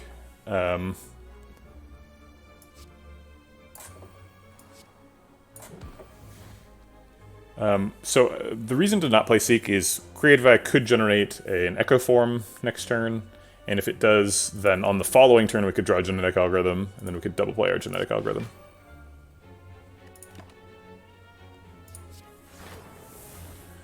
Yeah, so we got the Ghost event and then the Strawberry. Yeah, exactly. So we got extra, got basically double value Strawberry. Looks like we're not gonna Echo Form the GA, and that's fine. Sure. Why am I taking a Ball Lightning? What are you gonna do with that? Well, I guess I can play it.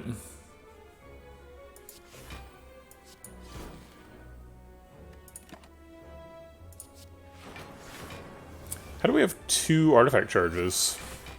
We have 1 from the Clockwork Souvenir. Where's the other one coming from? We do also have to be really careful about how Clockwork Souvenir interacts with a panic button. Probably don't want to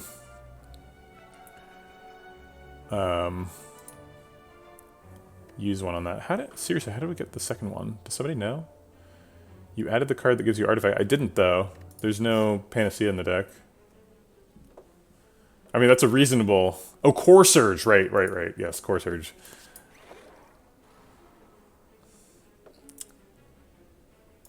I assumed you were talking about Panacea from the Tesseract event, but you were not. We can just press end turn until this fight's over. Then we don't have to think very much. Ha ha ha. Barrage works with Inserter, kinda. If we're trying to get, like, heart damage caps. We do need to get heart damage caps at some point. I think by the time Barrage is triggering, though, we are able to get damage caps through other means. So, let's skip it. Alright, time to fight our first elite. If we take a bunch of damage, we have to fight the Mega Elite anyway. So this is a little bit scary. It's Ripto. Alright. We could generate a million block this turn. Equilibrium, Genetic Algorithm, Panic Button. And then lose our Apparition. I think we're just going to Apparition this turn because we have to, and Equilibrium to save most of the rest. Charge Battery to curry some energy for next turn. No, I'm not going to put an Amplify in the deck. Not until we've played Creative AI, at least. Okay. Yep, this is their huge attack turn. Can I get an Apparition, please? No. I guess Sweeping Beam could still get an Apparition. It's a 2 in 17. Not super likely.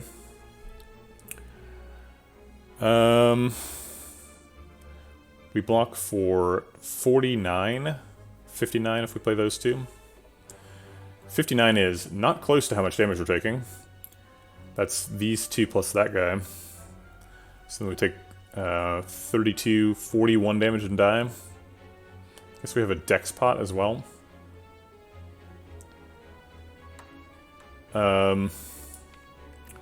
Suddenly we were in absolutely dire straits. That's true, we do have Lizard Tail. Good point.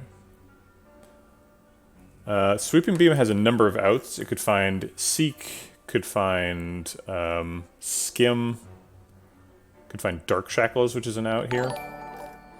Hey, thanks for the raid, Redbeardy. So, two things, Grave. Thing number one, I am definitely into restarting fights. Thing number two, that Apparition was not upgraded, so we can't hold on to it. And then, thing number three, that would be cheating, because we're using information that we determined from the future to drive our past plays. And it's a violation of time law. How's your stream today, Redbeardy? Everybody should go check out Redbeardy. I think I've got a shout-out command, right? Yes! Thanks, Nightbot. Redbeardy's great. Are you doing the win rate project now, Redbeardy?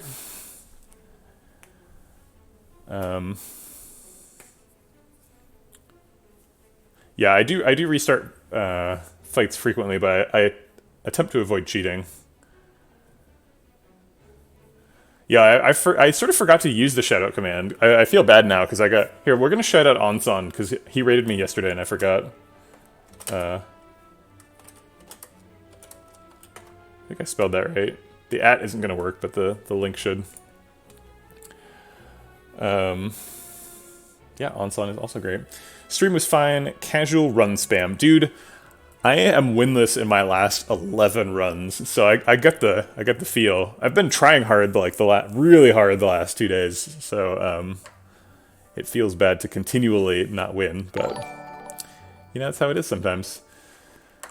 Hey, thanks for sending out those gift subs. Oh, you just gifted a sub to Redbeardy. One person. I assumed it was going to be more than one, but it was not. Thanks for doing that, Pixel Noise. Appreciate it. Who am I supposed to thank for loafing around now? Do I thank Pixel Noise? Do I thank Redbeardy? Do I welcome Redbeardy to the Vegetable Patch? So many options. Okay, I think we need Sweeping Beam to rescue us here. It works better than defending. And thank you to Peacefire for subscribing with Twitch Prime. Thanks for loafing around for a month here. Appreciate it. Do you just come from Redbeardy's channel? I don't think I've seen you in chat much. Maybe you're just not a chatter. Maybe you're a lurker. I appreciate that. All right, Sweeping Beam, save me. Oh, Sweeping Beam. You little devil. Alright, so we're going to go seek for an apparition and a... something else? You said no, but I asked a number of questions. Now I don't know exactly what you're referencing. Okay, so we're gonna seek for apparition.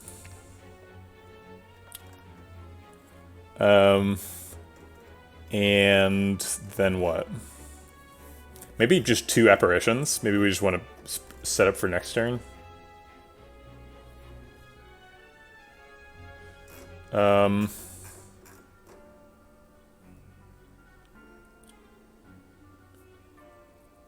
and Gloom is nice as well. That's reasonable. You did a Dripper swap. Wait, hold on. Because I know that you mean a boss relic swap, but the phrase Dripper swap is just so gross that I can't think of what the boss relic is. It's just like, shouldn't be doing a Dripper swap, Redbeardy. That's Don't swap drippers with anybody. I can't even read the rest of the comments, sorry. Coffee dripper, yes, that's the boss relic that has dripper in the name. Whew. Dripper swap. Okay. You took burst over Wraith Form from the Act 1 boss. Cursed Key. Dome over Snecko and beat the heart with 6 HP. That sounds fun. Man, burst over Wraith Form. That's a mood.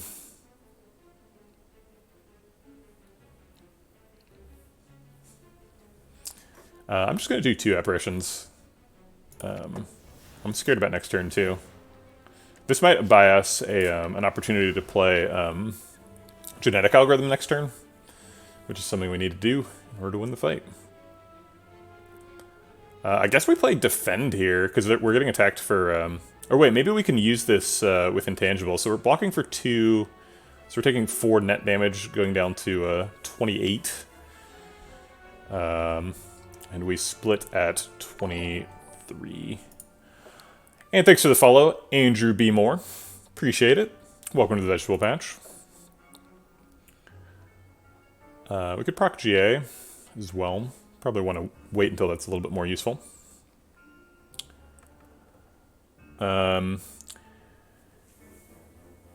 You logged into Twitch just to subscribe. I usually lurk and watch while I code all the time. Ooh, coding.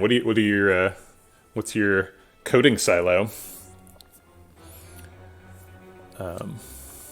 Data stuff. Oh, that sounds fun.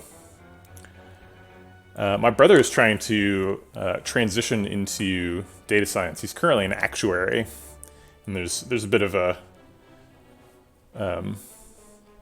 bit of interaction between actuaries and data scientists. He's wondering if he can make the jump. I think I'll defend to save 4 health. Turbo seems nominally useful. Your girlfriend just got her degree to be an actuary. Nice. Congratulations to her. My brother does not particularly like it, so he can't highly recommend it. It's very stable. I guess I'll play this for the Dark Orb. It's not particularly useful for the block, but buffer is good in this fight.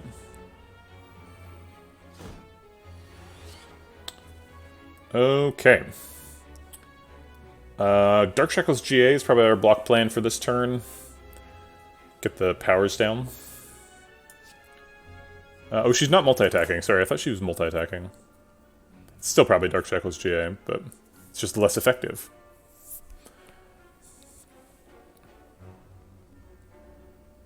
That calculus, though, yeah, I'm not an actuary myself. It seems like has she like so there's like so she finished her degree, right, and that's like a big milestone, so that's great, and congratulations are deserved. But actuarial field has a long path of certifications ahead of it after you get out of school. So she's like done with school, but she's gonna need to school herself for the next like if my brother's experience is to be a guide the next, like, 10 years to, like, get through all the tests, it's, like, quite a bit of work. Those tests are rough. Okay, GA is always getting played. So we're currently blocking for 29. So 5 plus 18 extra. So I guess we Dark Shackles defend and still take 9. I don't see any reason to skip either of those. I guess I could have dex potted. Electro is huge in the fight. Dex pot would have saved us 2 health there. And then we'd be at 25, which is above our split, which is actually worse. We can amplify buffer to block both of the 25s here, which is great.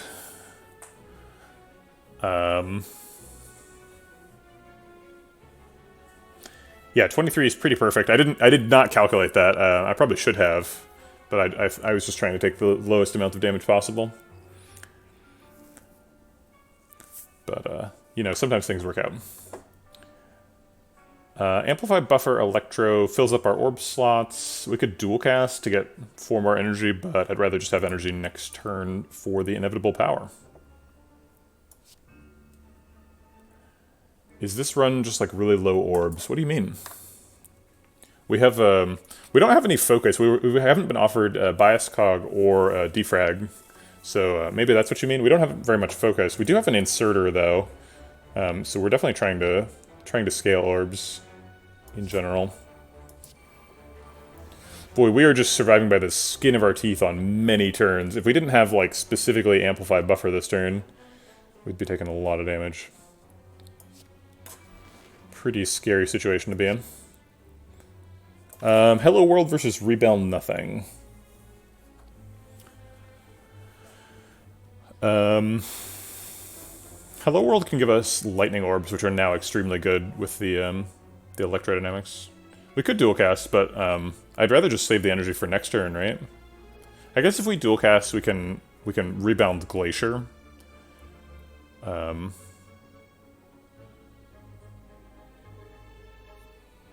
Does rebound one of the buffers save a buffer? No, it doesn't.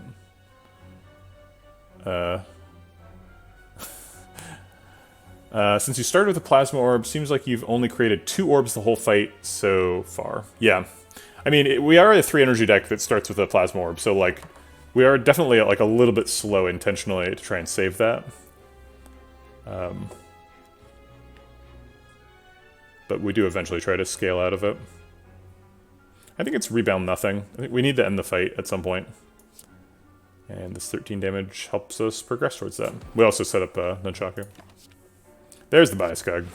I guess we have we've lost our whatchamacallit, artifact charge to weak, so bias cog is not quite as amazing, but still really good. Alright, we can bias cog Electro here. I think that ends the fight before we die. Probably going to end up dual casting the Plasma Orb this turn because we have a Skim.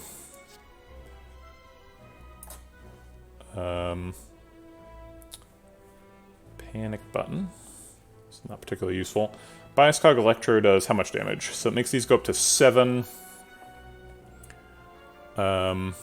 We can also... We put the Dark Orb in front, but we're losing dual cast. Maybe, like, Nurley's gives us a... whatchamacallit? Hologram, so that we can get back dual cast and Dark Orb on the Reptomancer. It's going to be hard to land Reptomancer. Land the Dark Orb on Reptomancer because she keeps summoning daggers. Which is good for us, but still. Alright, pretty sure this is correct. I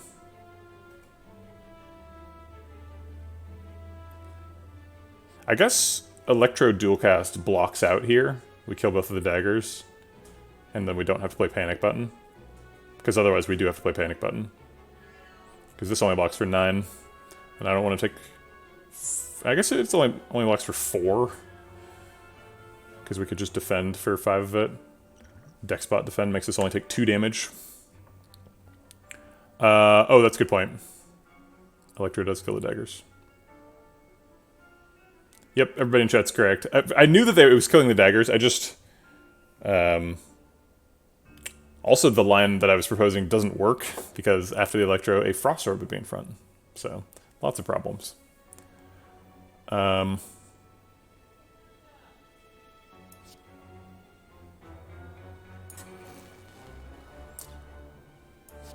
Okay. Sure. No point in dual-casting the Frost Orb, I don't think.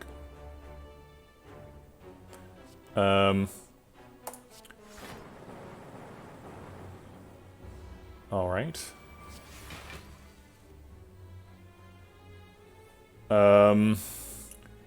If we Glacier, the Dark Orb kills a dagger. We block for 8, so that's 20 plus 7 plus 10. So 37, which is not quite enough to block all the way out. Should probably just play the Dex Pot at some point. Zap's probably happening. That's all of our energy. We could Sweeping Beam to look for a better solution to the daggers, like Doom and Gloom. Yeah, daggers do die to Electro, but we need to block, and Glacier evokes the Dark Orb before they die, so...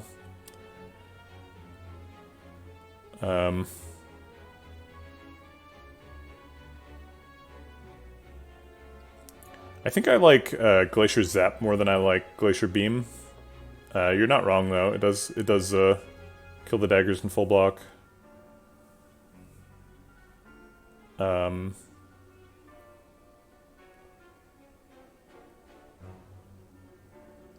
This is 11 AoE.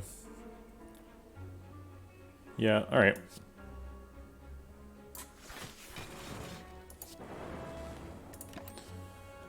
Defrag's good. Gonna need stuff like that.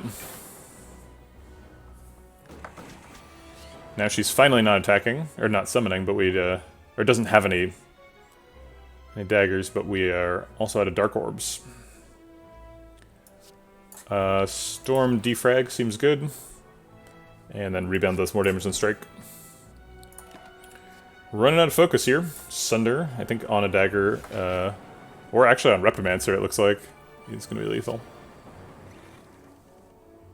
And we get to proc the other GA. Cool. Alright. Have a Singing Bowl. Be a very high health ghost.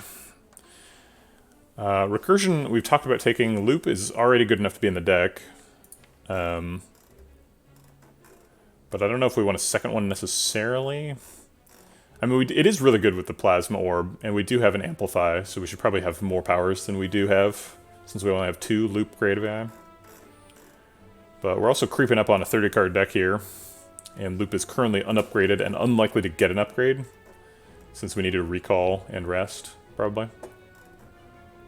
If we perfect that fight, though, maybe we don't need to rest. Maybe we just Recall and upgrade.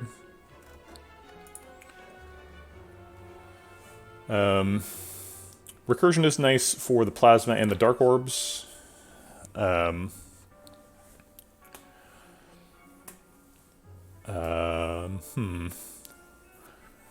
Seems like the value of Recursion is going down over time, not up. So I don't know if Recursion really helps us scale for Act 4. I don't think Loop is quite as good as 2 max HP. Alright. Ooh, very late Frozen Egg. We would definitely take the Loop now. Alright, we've got to fight this guy if we want to get a green key.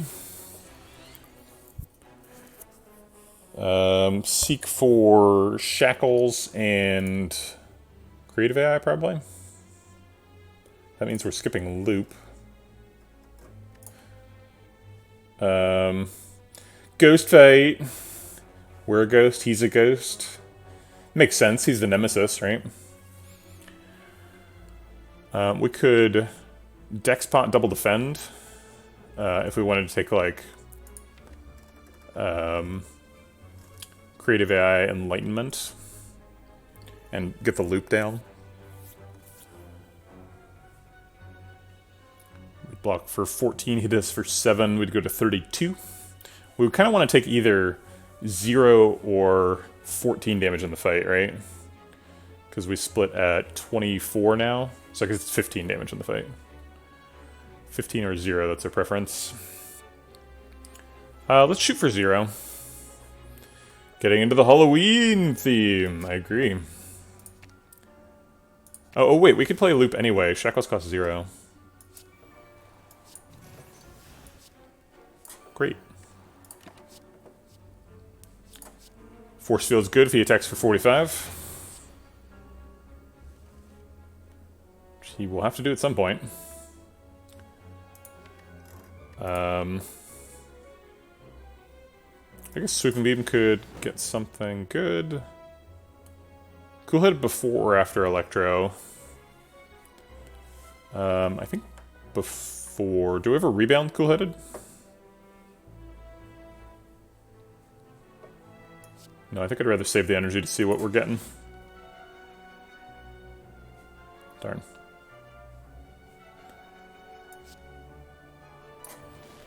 And then I guess we rebound the charge battery. Okay. I don't think Sunder's any good. We should be taking cards from Nerles since he shuffles burns, so we want to dilute the density of burns in the deck by adding cards. So I think that means we take Boot Sequence, although it's not normally something we're super interested in.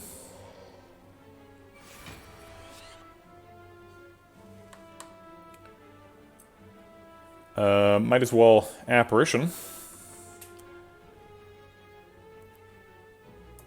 And then I guess Amplify Machine Learning. And play that charge battery. Haven't used the panic button yet, but it's nice to have it around. Our orb slots are starting to get full, so I guess I'll take Recursion so we can save the Plasma Orb. Through the first 2 cycles of Nemesis, we have not hurt him. We've just left him alone. If he's content to leave us alone, I'm content to leave him alone. I guess we... Oh no, we don't have the... So I'm not going to play Skim because I don't want to draw Apparition this turn. Why did you take Enlightenment? Enlightenment is good at a couple of things. Number one, when we picked Enlightenment, we were thinking about Meteor Strike. We started out as a nuclear battery deck. So with the early loop, we were thinking we'd have 2 ways to play Meteor Strike. Thanks for the follow. Zirino? Welcome to the Vegetable Patch. So we picked Enlightenment mainly for a speculative Meteor Strike, but it's also been quite good for decosting Creative AI and the powers generated by Creative AI over the course of the run. Sorry, I did the XD out with my mouth, so I like smiled. That was my XD. I guess you're supposed to smile and squint. So there you go. There's an XD for you. The squinting is important. Or squeezing your eyes shut. I don't know how to describe squinting when it's like more than closed. Not just barely closed, but even more than that. Alright, let's play a second Creative AI and a Doom and Gloom. Let's go ahead and just play this genetic algorithm to make sure it gets procced in the run. Or in the fight. And as described, we'll rotate the Plasma Orb back. I guess we hold on to these, since we can. Sure. All for One has basically no targets. Panic Button and Enlightenment. It's not nothing. But no, we can take an Equilibrium. Just hold on to this hand forever. Storm Heatsinks. Or Heatsink Storm. The deck wants to go. Alright, well we have 2 copies of Creative AI, so if we're going to get Storm Heatsinks, I think it's time to go. We'll do Storm first and try to kill him with Lightning Orbs.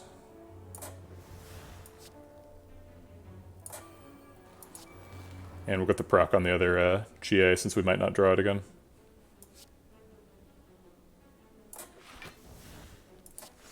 Blocking for 45 despite being intangible. Yeah, over 100%. That's right. You drag the eyes closed slider to max. Amplify's amazing. We've got heat sinks and storm in play and 2 creative AIs.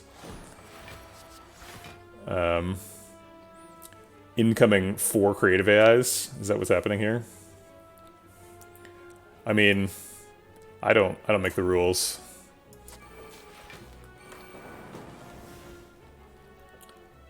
Okay, I'll rescue that. Force field is 0 cost, might as well.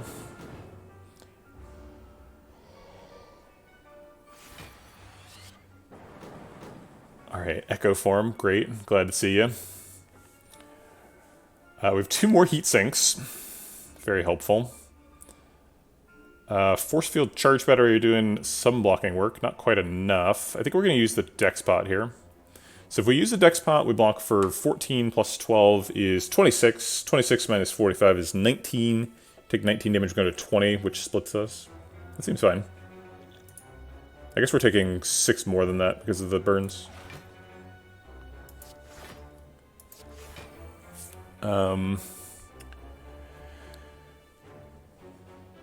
And I think we start with... No, I think we want to play Echo Form though, right? But if we play Heat Sinks, we draw like a tremendous number of cards, and we could draw like Glacier or Force Field, or more burns. I think I'm going to play more Heat Sinks. Echo Form is nice, but I want answers. I want them now. Ooh, we could Recursion the Dark Orb. This is a nice play, but I think I'd rather take 7 health. Okay. Auto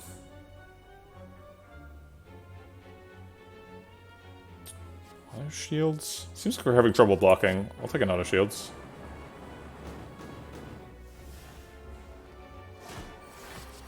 Yeah, it is a shame to lose the Echo Form. Alright, we got Amplify Storm. We can also dual cast the Dark Orb, but he's intangible. I don't think we can slow down for a turn though, so I think we have to pretend we're not losing a super valuable resource.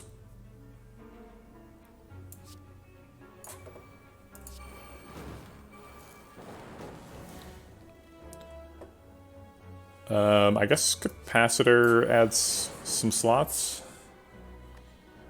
Force Field blocks the burns, the loop gets more damage next turn. Static Discharge in case he ever hits us again.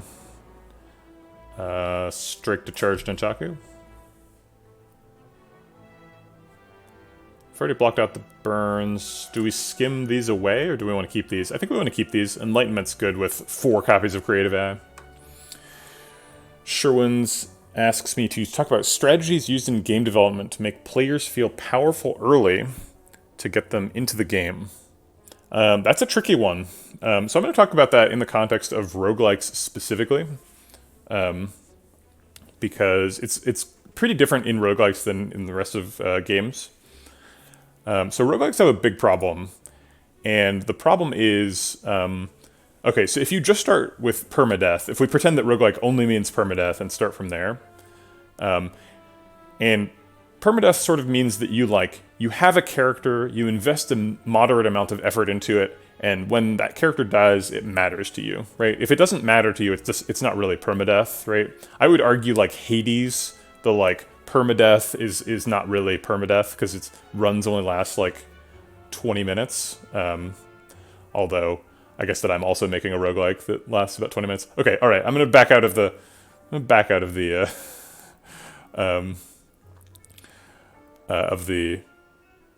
shade talking on Hades. I think Hades is definitely a roguelike. I'm retracting that opinion. Okay, so we start from the permadeath definition, right? That means that at the very least, you're gonna play the first part of the game over and over and over, right? And playing the first part of the game over and over and over, it has serious risks to replayability, right? And roguelikes are to a large extent about the replayability, right? Because being defined by permadeath means that each death needs to be a teaching moment so that you feel like you're getting better at the game and you're going to win next time. You're going to do better next time, right? So that starting area is like really critical. Like it's normally really critical in a regular game because you need to like teach people the mechanics, but also engage them in ways that are fun. So the way like Slay the Spire starts, for example, is it gives you like a jaw worm, right? And it's the elegant part about the beginning of Slay the Spire is like when you first fight a jaw worm, you'll take 25 damage, and you'll be like, okay, what's next, right? I've got plenty of health. This isn't a problem. And then over time, you'll realize you're supposed to try and fight Jawworm without losing any health, right?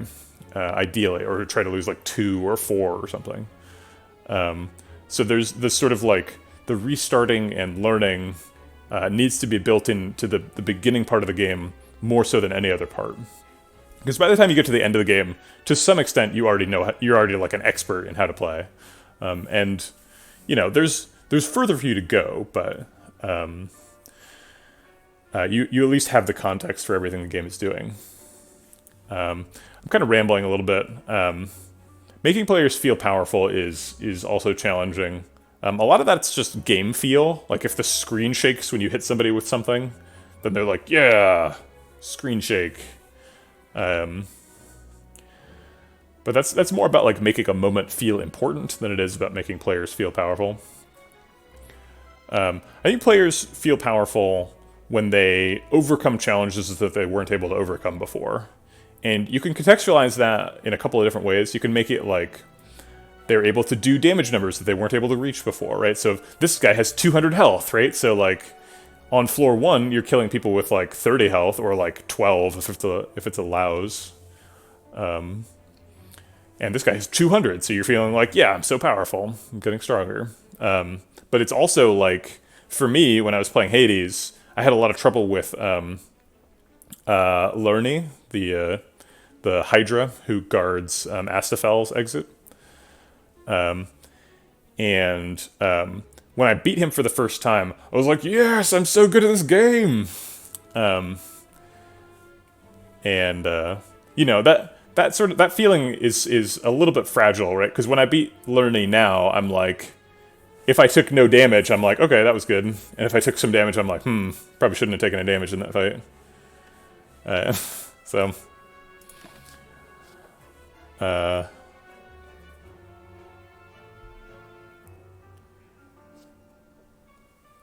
Right, exactly. And then you're sort of on to the next challenge. But that's disposable challenge, right? So like one, this is kind of what Macho Kingu is talking about, because it's once you learn how to beat Lerny, you don't ever take damage, right? Like he's got a little circle where he pounds his head, and you're never in the circle, right? Once you learn what his mechanic is, you just don't. He never hits you again.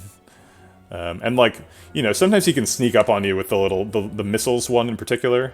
Sometimes you get hit with a couple of missiles, but like, once you understand the fight, you're pretty much immortal. And the same goes for the Minotaur, right? It's like he's got a wind up, and you just go behind him or far away, and then you come back and kill him when you're ready. Auto shields is probably getting played here. Seek is useless, unfortunately. Although we can shuffle by playing any of these. So let's play the auto shields and then shuffle. And then Seek does stuff. So Seek is probably getting GA here. I think we've got one left. We do not. So I guess it's Panic Button or Force Field. One of the two Force Fields. Seems like a Panic Button situation. I guess it could be Glacier too, since we have Enlightenment in hand. So like Equilibrium Plus or Glacier. But I think it's Panic Button.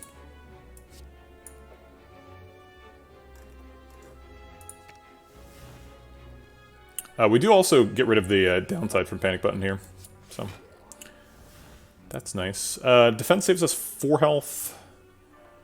But Loop does a bunch of damage. Yeah, the heat options. Some of the heat options are really fun. The heat options that like change the boss fights are really interesting. Yeah, going up one heat at a time. It's just like some of the heat options don't do very much, right? The heat option that like adds a timer is just like, okay, beat the game again. Then come back and maybe we'll give you a real challenge next time. Because it's like you're already abiding by that timer. It doesn't meaningfully add any constraints. Maybe it's Enlightenment Loop over... Or Enlightenment Doom and Gloom over Loop. Loop develops a bunch of lightning orbs. Develops 3 lightning orbs, so it does 24 damage. It also does 3 damage the next time he's tangible, and 1 time damage the time when he isn't intangible. Whereas Doom and Gloom just does 8 plus 15 now, which is 23. But then we can use the Dark Orb to kill him later. I don't know. I guess the Dark Orb's pretty unwieldy when we're rotating orbs this quickly. So I think I'm just going to go ahead and loop. That means I'm taking 4... It does quite a bit of damage, though. I'm willing to take the damage. Okay. Tempest seems okay. I think I'm not going to take it, though. I don't think it's good enough. Could really do with some focus, creative AI. Alright, it heard me.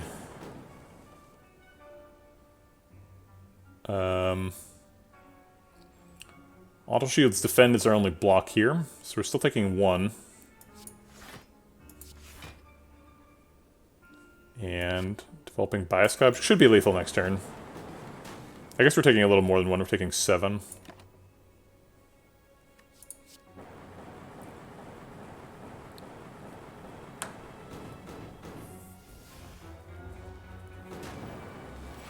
But we're alive.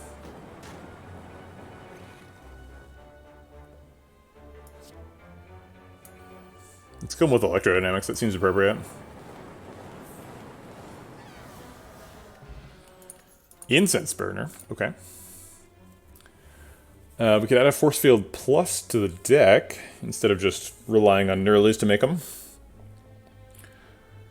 Yeah, that fight was close. We ran out of stuff. We used all the apparitions and both genetic algorithms, and the panic button, before we really got online. We were just really slow. The creative AI was in the bottom of the deck, and so we gotta watch out for that. It's a slow deck. Incense Burner further increases our accessibility of intangible. So now, like, in addition to having, like, 6 block out for a turn resources in the deck, we've got 1 block every 6 turns for free. So we might actually be able to go to, like, turn 10 against the Heart here. I hope we don't need to, but might be where we're at. I think Force Field Plus is a no. It's a good card, but I don't want to draw it on turn 1. And there's max HP here for the taken. We actually could go to this shop. I was planning on not going to a shop because we've only got 100 gold, but we do have a membership card. Yeah, I'll just go to the Act 4 shop. I think we're making it through the bosses. Okay. Alright, so we're pretty close to our split here. So if we can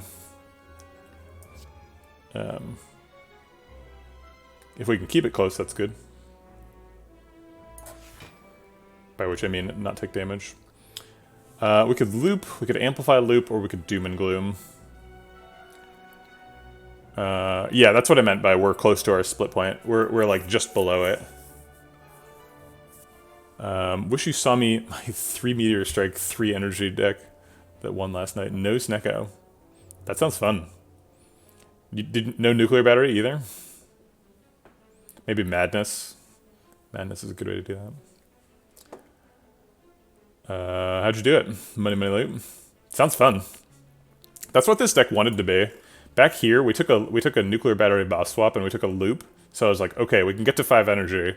And then we took an Enlightenment from a shop and I was like, come on, Meteor. Enlightenment, Turbo, and Double Energy. Yeah, that'll do it.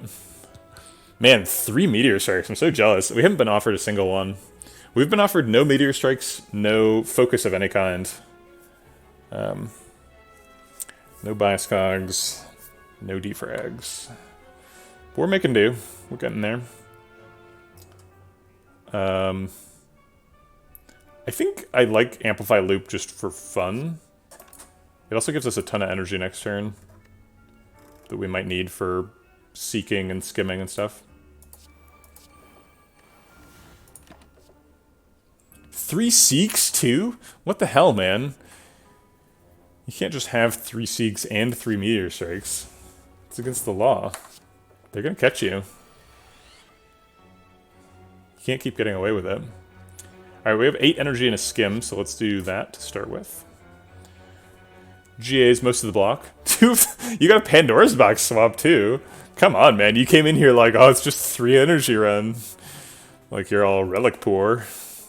Pandora's Box swap. Get out of here, money, money, loot. Come on. Alright. Let's do Sweeping Beam too. Just see what we get. GA's the block. Doom Gloom some damage. That's fair. I've had meteors in Act 1, but not often. Let's go ahead and strike to get rid of him. What if we, like, rebound the dual cast right now? Because if we do, this procs 5 times. 4 loops and 1 natural. So it goes up to 36, and we have a dual cast for next turn. So we do 72 damage, which isn't quite lethal. Also, the rebound doesn't kill him, so he'd be the lowest health target. I think I'm willing to try it, though. Wait, we don't have any AoE here. We need to find... we can't even find anything. Strike is our only damage. Huh. Okay, I guess I won't do it then. I guess Neuralies plus Strike could do it. But that's like way long odds. If we could Seek, it would work. Alright, so I'll just rebound nothing instead.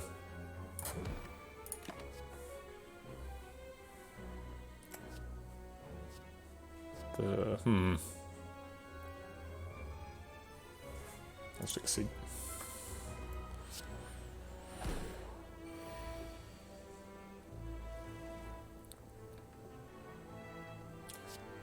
Alright, Strike kills you. Draw some cards. There's an Apparition to block, or we could just reinforce body for 1,000,000. Why not both? Melter's good in this fight, I've heard.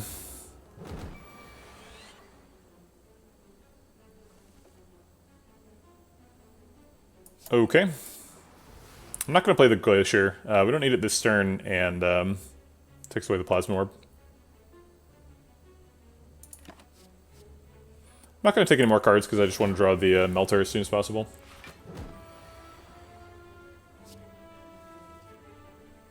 I'll Seek for Melter. Can we Seek for Melter in like a Strike or something? What does Plasma do? At the beginning of your turn, you get 1 extra energy.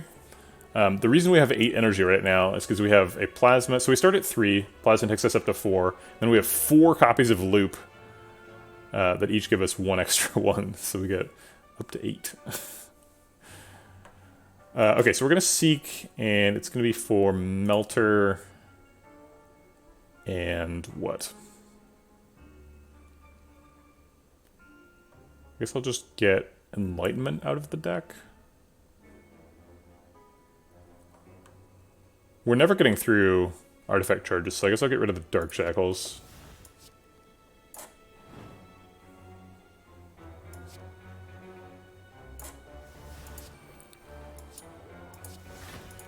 Okay. Meteor Strike's playable. Cool. Okay. We have to play GA before we end the fight.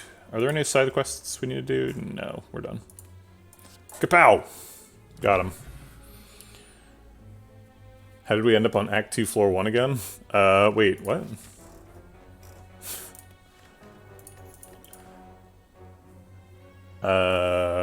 Tempest seems like... Sometimes it seems like it would be good. I guess it's kind of a distraction, right? Tempest is a bit of a sideshow. I think we'd probably take the fusion. Oh, the baseball. Yeah, that's a good question. Because that's an easy pool fight. I guess none of the question... No, this is a fight. Wait. Oh, because this was shapes, so there were other shapes in the fight. I just already killed them. Thanks for the follow, Randy Radish. That's a great name. Welcome to the vegetable patch. You fit right in. You're a radish. Radish named Randy. All of you other people in chat could learn something from Randy Radish about appropriate names for people in vegetable patches. We want the extra fire, I think. You're a radish. I don't think we're too afraid of this fight. Scariest fight is probably like triple jawworm. Maybe we die to triple jawworm next floor. Is it worth the risk? I mean, we're doing a fight either way, so... Alright, Transient's also scary. But not this turn.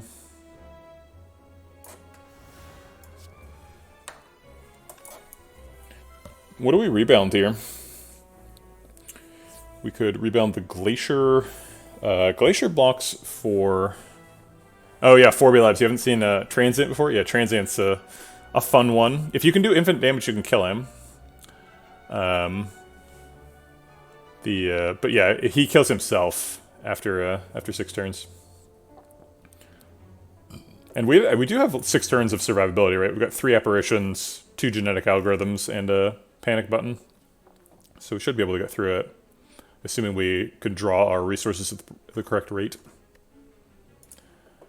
Right, also, yeah, he does a very predictable sort of damage ramp. He does like 40, then 50, then 60, then 70, I think. Wait, no. That doesn't end with him doing enough damage. Whatever, he does a very predictable damage ramp, but if you attack him, he gets negative temporary strength. So if we strike, that blocks for 10. Glacier's blocking for 11, but it costs 2. We never did get the Enlightenment upgraded. Okay, we'll just rebound the strike then. It's more effective. Plus we'd waste our plasma if we struck him again. Rip and Tear is crazy in the fight.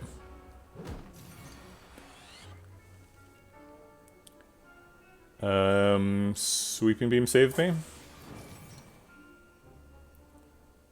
Not exactly.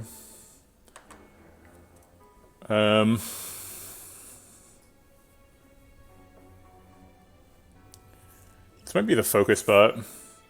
So we can block for 20 plus 4. So then he hits for 19. If he hits us for 19, we go to 20... Or sorry, 19.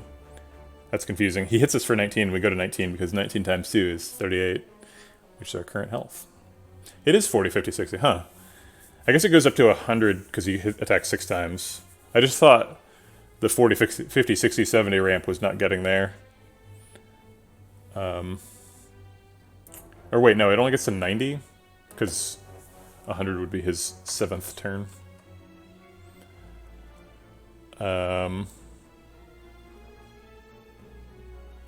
So yeah, I think we need to take this guy pretty seriously. We are blocking him for free in 4 turns, which is one of his biggest ones. So we're blocking 90 for free. But I think we have to worry about the turns before that.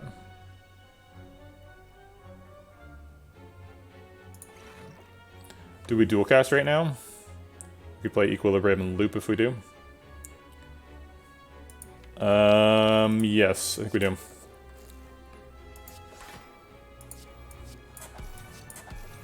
So that way we get extra block from the Frost Orbs in the future.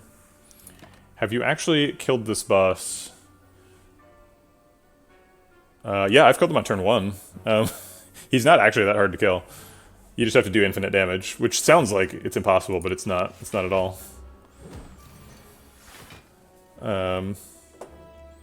We do our genetic algorithm and buffer on the same turns. But genetic algorithm doesn't actually block that much. We block for 16 naturally plus the GA. So we block for 49.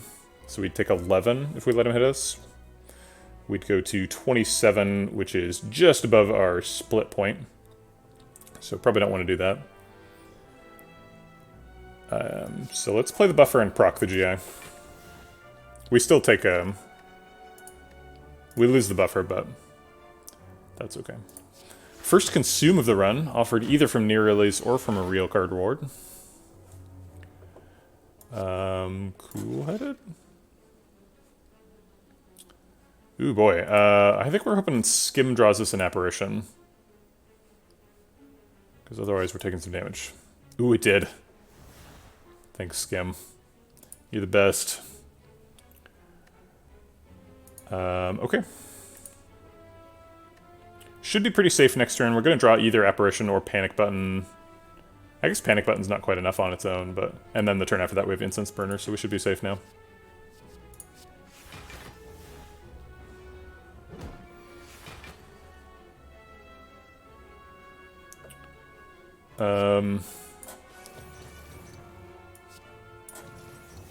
I assume these all conspire to make us block out for enough. That seems like enough. Yep. And then Incense Burner takes the last turn. Thanks, Incense Burner.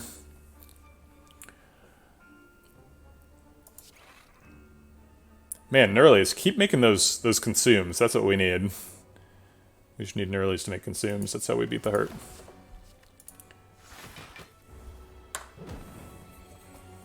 Okay. Capacitor Plus doesn't seem super necessary, given that we have an inserter. It would definitely speed up the process. Reinforced Body is kind of good. We do have like 8 energy sometimes, but we're a 3 energy deck in a Court of Law, so maybe it's not the best. Even with a 3 energy deck, Reinforced Body still blocks for 21. It's still quite a bit.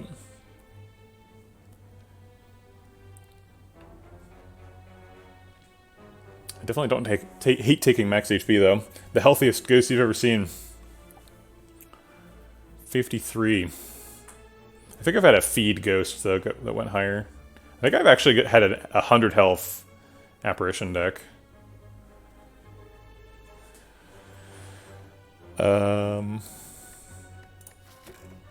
What are we... We're recalling here and then upgrading there. What are we upgrading currently?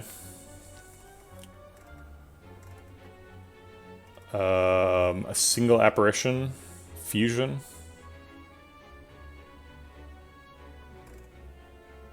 I think it's probably fusion, to be honest.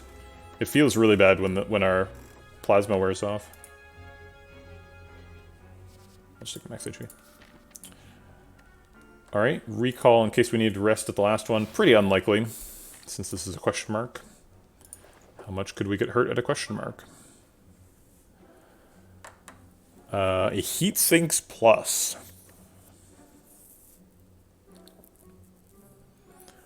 Why would killing Transient be easier on Ascension 20 than on Ascension 1? I would think Ascension 1 would be the easiest one, because you've got the extra elites to get the... Oh, you get an extra turn! I didn't realize that. When does he get harder? Must be 17. That's the last, because he's a normal enemy, technically.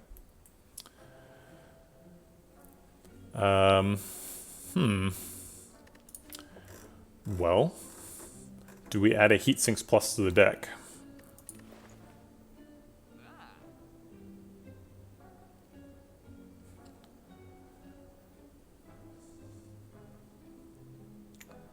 I don't think we're doing anything else here, other than maybe card remove. What card would we remove? Probably a Strike Plus. Don't see a lot of value in those. No defrags, no consume, no bias cog.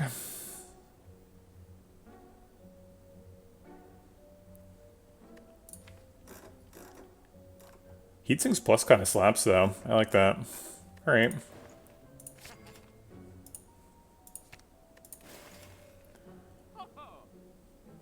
Second panic button? I mean, why not, right?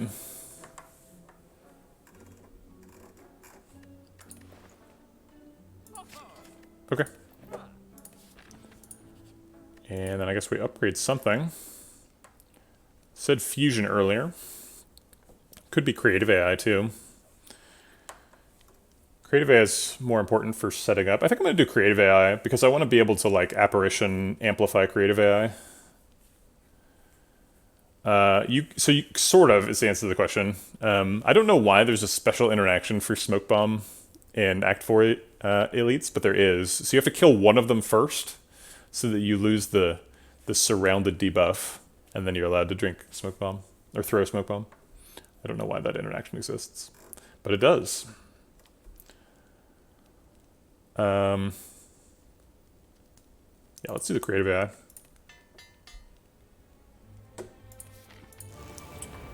All right.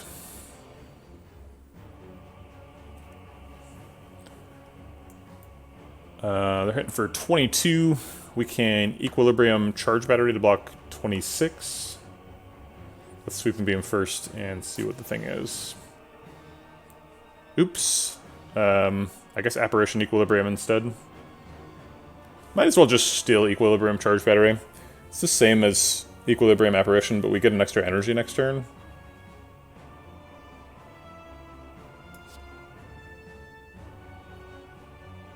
Equilibrium's always happening. No,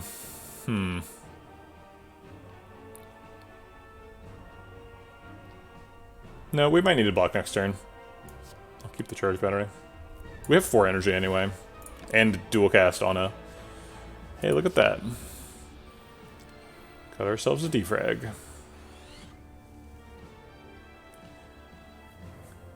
Okay, he's hitting for 8 times 4, that is 32. 32 plus 12 is 44. So, GA charge battery blocks out. And then we can, like, Doom and Gloom. Seems like we should probably be seeking for something, though. Because Seek is in hand. Hey, Stixu. Yeah, streaming a little. I've been doing long streams just to like make sure I'm taking my time and giving people time to interact with the gameplay. And the result of that is that it's noon and I'm still on my first run of the day. About to go to Act 4 here, hopefully, fighting the first of our Act 3 bosses.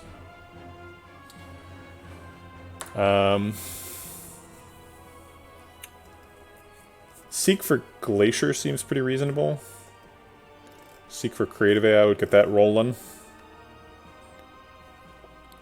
I guess we could seek for Creative AI and Enlightenment. But that does make Awaken 1 hit harder. No, Life Coach Impersonation was the title yesterday. Today we're more careful play with thinking.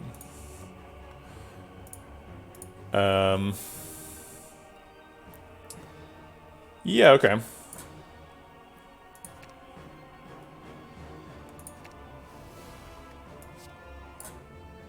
So let's just play the Doom and Gloom as well.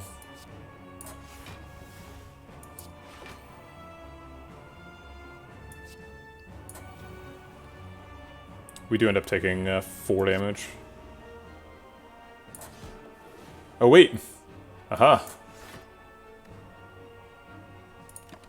Thanks, Nunchaku.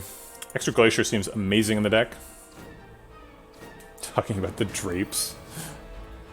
I've watched Life Coach streams. He's not as slow as everyone's claiming. It's kind of fun to, like, to meme about how slow Life Coach is, but, like, honestly, like, I was watching him stream and I was watching him, like, make mistakes, and I was, like, shocked. I was like, don't you know you're supposed to play the cards in a different order to get the maximum value out of slow Life Coach? Come on.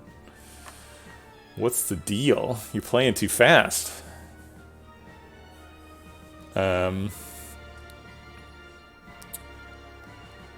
Apparition, I think, is happening because otherwise it leaves the hand. Capacitor is not happening because it gives him extra strength and we don't need to play it. Defend. And I think we're saving GA.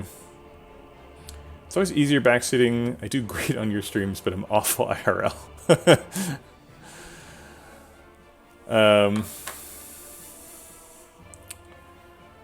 So we're not doing any of the rest. Okay.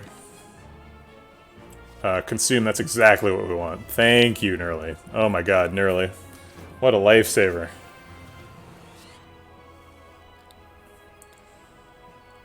Ouch. No block tools this turn. We're a little slow in this fight. Glacier Defrag helps us out a bit.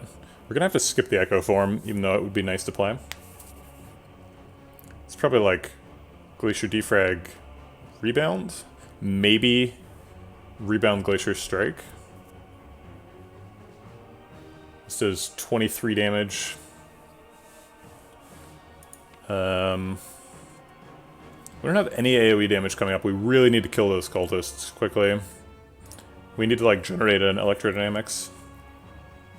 Maybe we're skipping defrag. Now that we have a consume in the deck, I think skipping defrag is probably okay. Inserter's on 0, so if we play Glacier this turn and next turn, we'll evoke a Plasma Orb. Or evoke the Plasma Orb. Which is maybe good, maybe bad. I'm gonna err on the side of it's good for next turn. We've got, like, Consume and Fusion and Cool-Headed. Skim, Glacier. A lot of good reasons to think that we'll need it next turn.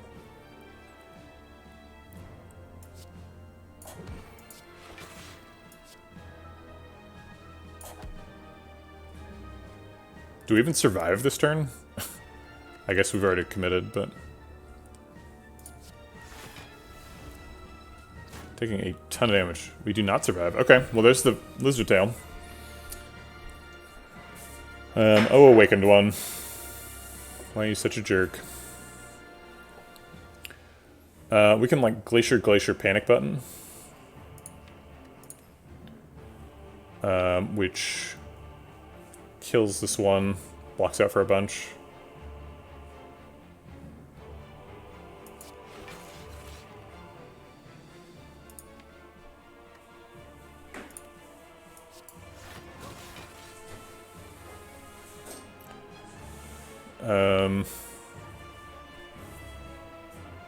Do we play Heat Sinks? I think no.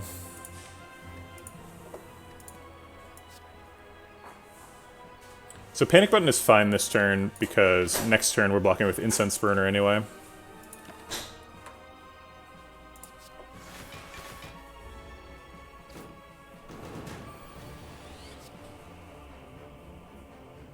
Okay, well, Apparition now to extend it for next turn.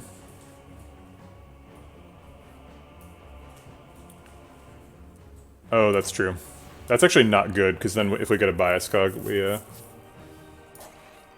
have its downside.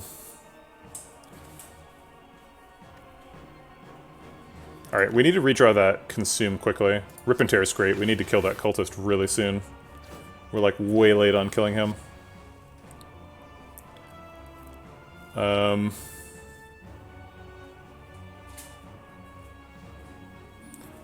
Let's Cool-Headed to look for some damage.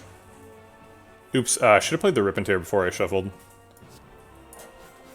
Oh great, okay, Rip and Tear knows where the place is.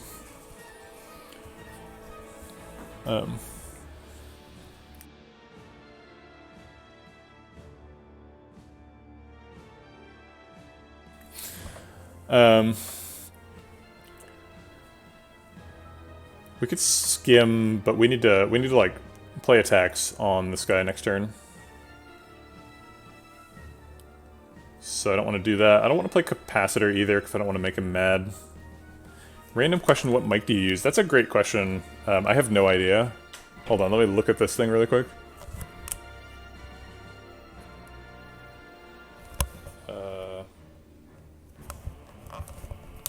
I still don't know. I can hold it up to the camera if that's helpful, but it's some sort of random one. It's just sort of off the shelf sort of thing. Sure, I'll take a stack. Thanks for the follow, Nizuler. Appreciate it. Thanks for your support.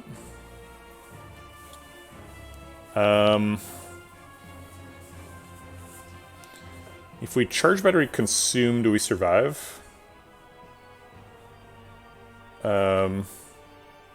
These all block for 6. There's 5 of them, so that blocks for 30. So we're blocking for 40. So yeah, we survive at 4 if we charge battery consume.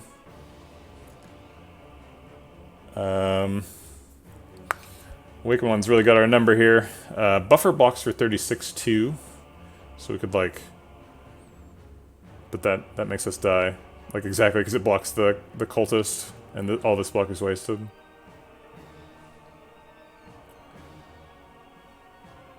Okay. I guess I have to take surviving. It's good enough. I'll take all for 1 just to damage this cultist.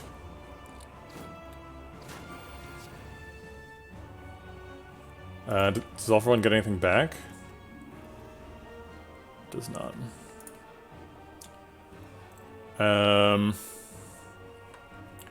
Does Dark Shackle's Reinforced Body survive the turn? We block for 30 passively. This blocks for 28 plus 9. 28 plus 9 is 37. 37 plus 30 is 67. They're attacking for 65. So it does survive. That means we can't play all for 1. Yeah, we basically have no plan for killing the cultist, too. We just have to, like, rebound and sweeping beam on him, like, next turn.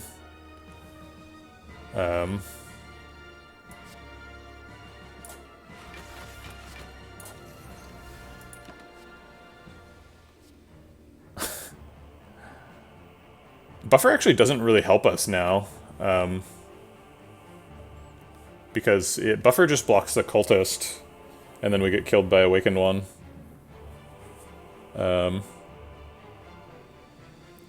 Could I have played the Zap? Oh, that's fair. I don't think any of these are helpful. We need to find specifically Rebound or like Doom and Gloom Strike. There's a couple of outs here, but we need to find them, so we can't take these cards.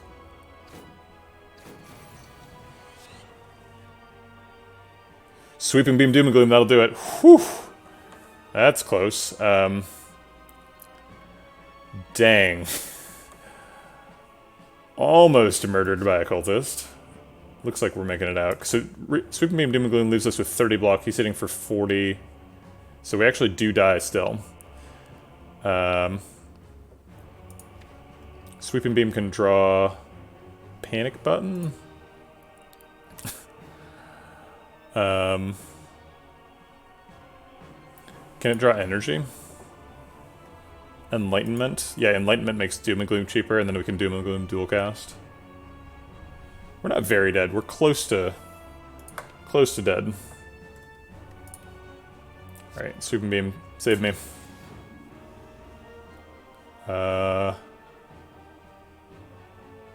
GA defend? Block for 30 passively. They're hitting for 86. I don't think we're gonna block them with GA here. Looks like we've died. Unless there's some line I'm not seeing here. Maybe defrag GA. Defrag does actually blocks for a negative number, because it gives him 8 extra damage this turn. It gives me 5 extra block. So there's no out here with the Doom and Gloom, right? We're just dead. This is not triggering. Is Glacier enough block? Blocks for 7, adds an extra 6. So we block for 36 at the end of the turn, 43, and then we evoke 1 for 9. 43 plus 9 is nowhere near 86. No, Glacier plus dual cast wouldn't have been. Pretty sure. Alright, I'm gonna let the cultist kill us, because cultist, like, did some work here. I was worried about us dying to triple cultist event, and we did die to triple cultist. It was just in Awakened One form. One of them was a boss, but really the front cultist killed us. Damn, that's disappointing. Alright, let's proc that GA one more time for next run. Oh wait, no, now cultist isn't killing us. Oops.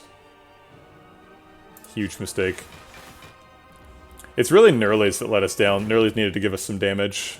We needed that Nerlies damage. Electrodynamics, there was a lot of ways to do it. We just didn't get there. Disappointing. It's pretty weird to die to Awaken one when we outscaled him. Like, that Consume was enough block. All we just needed was some time and Frost Orbs. But the cultist didn't give us the time.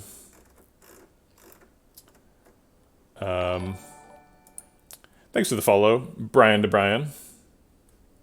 Or wait, Brain to Brian. Brian to Brain makes more sense, but... Development Creative may have been the wrong play. I don't know, I guess.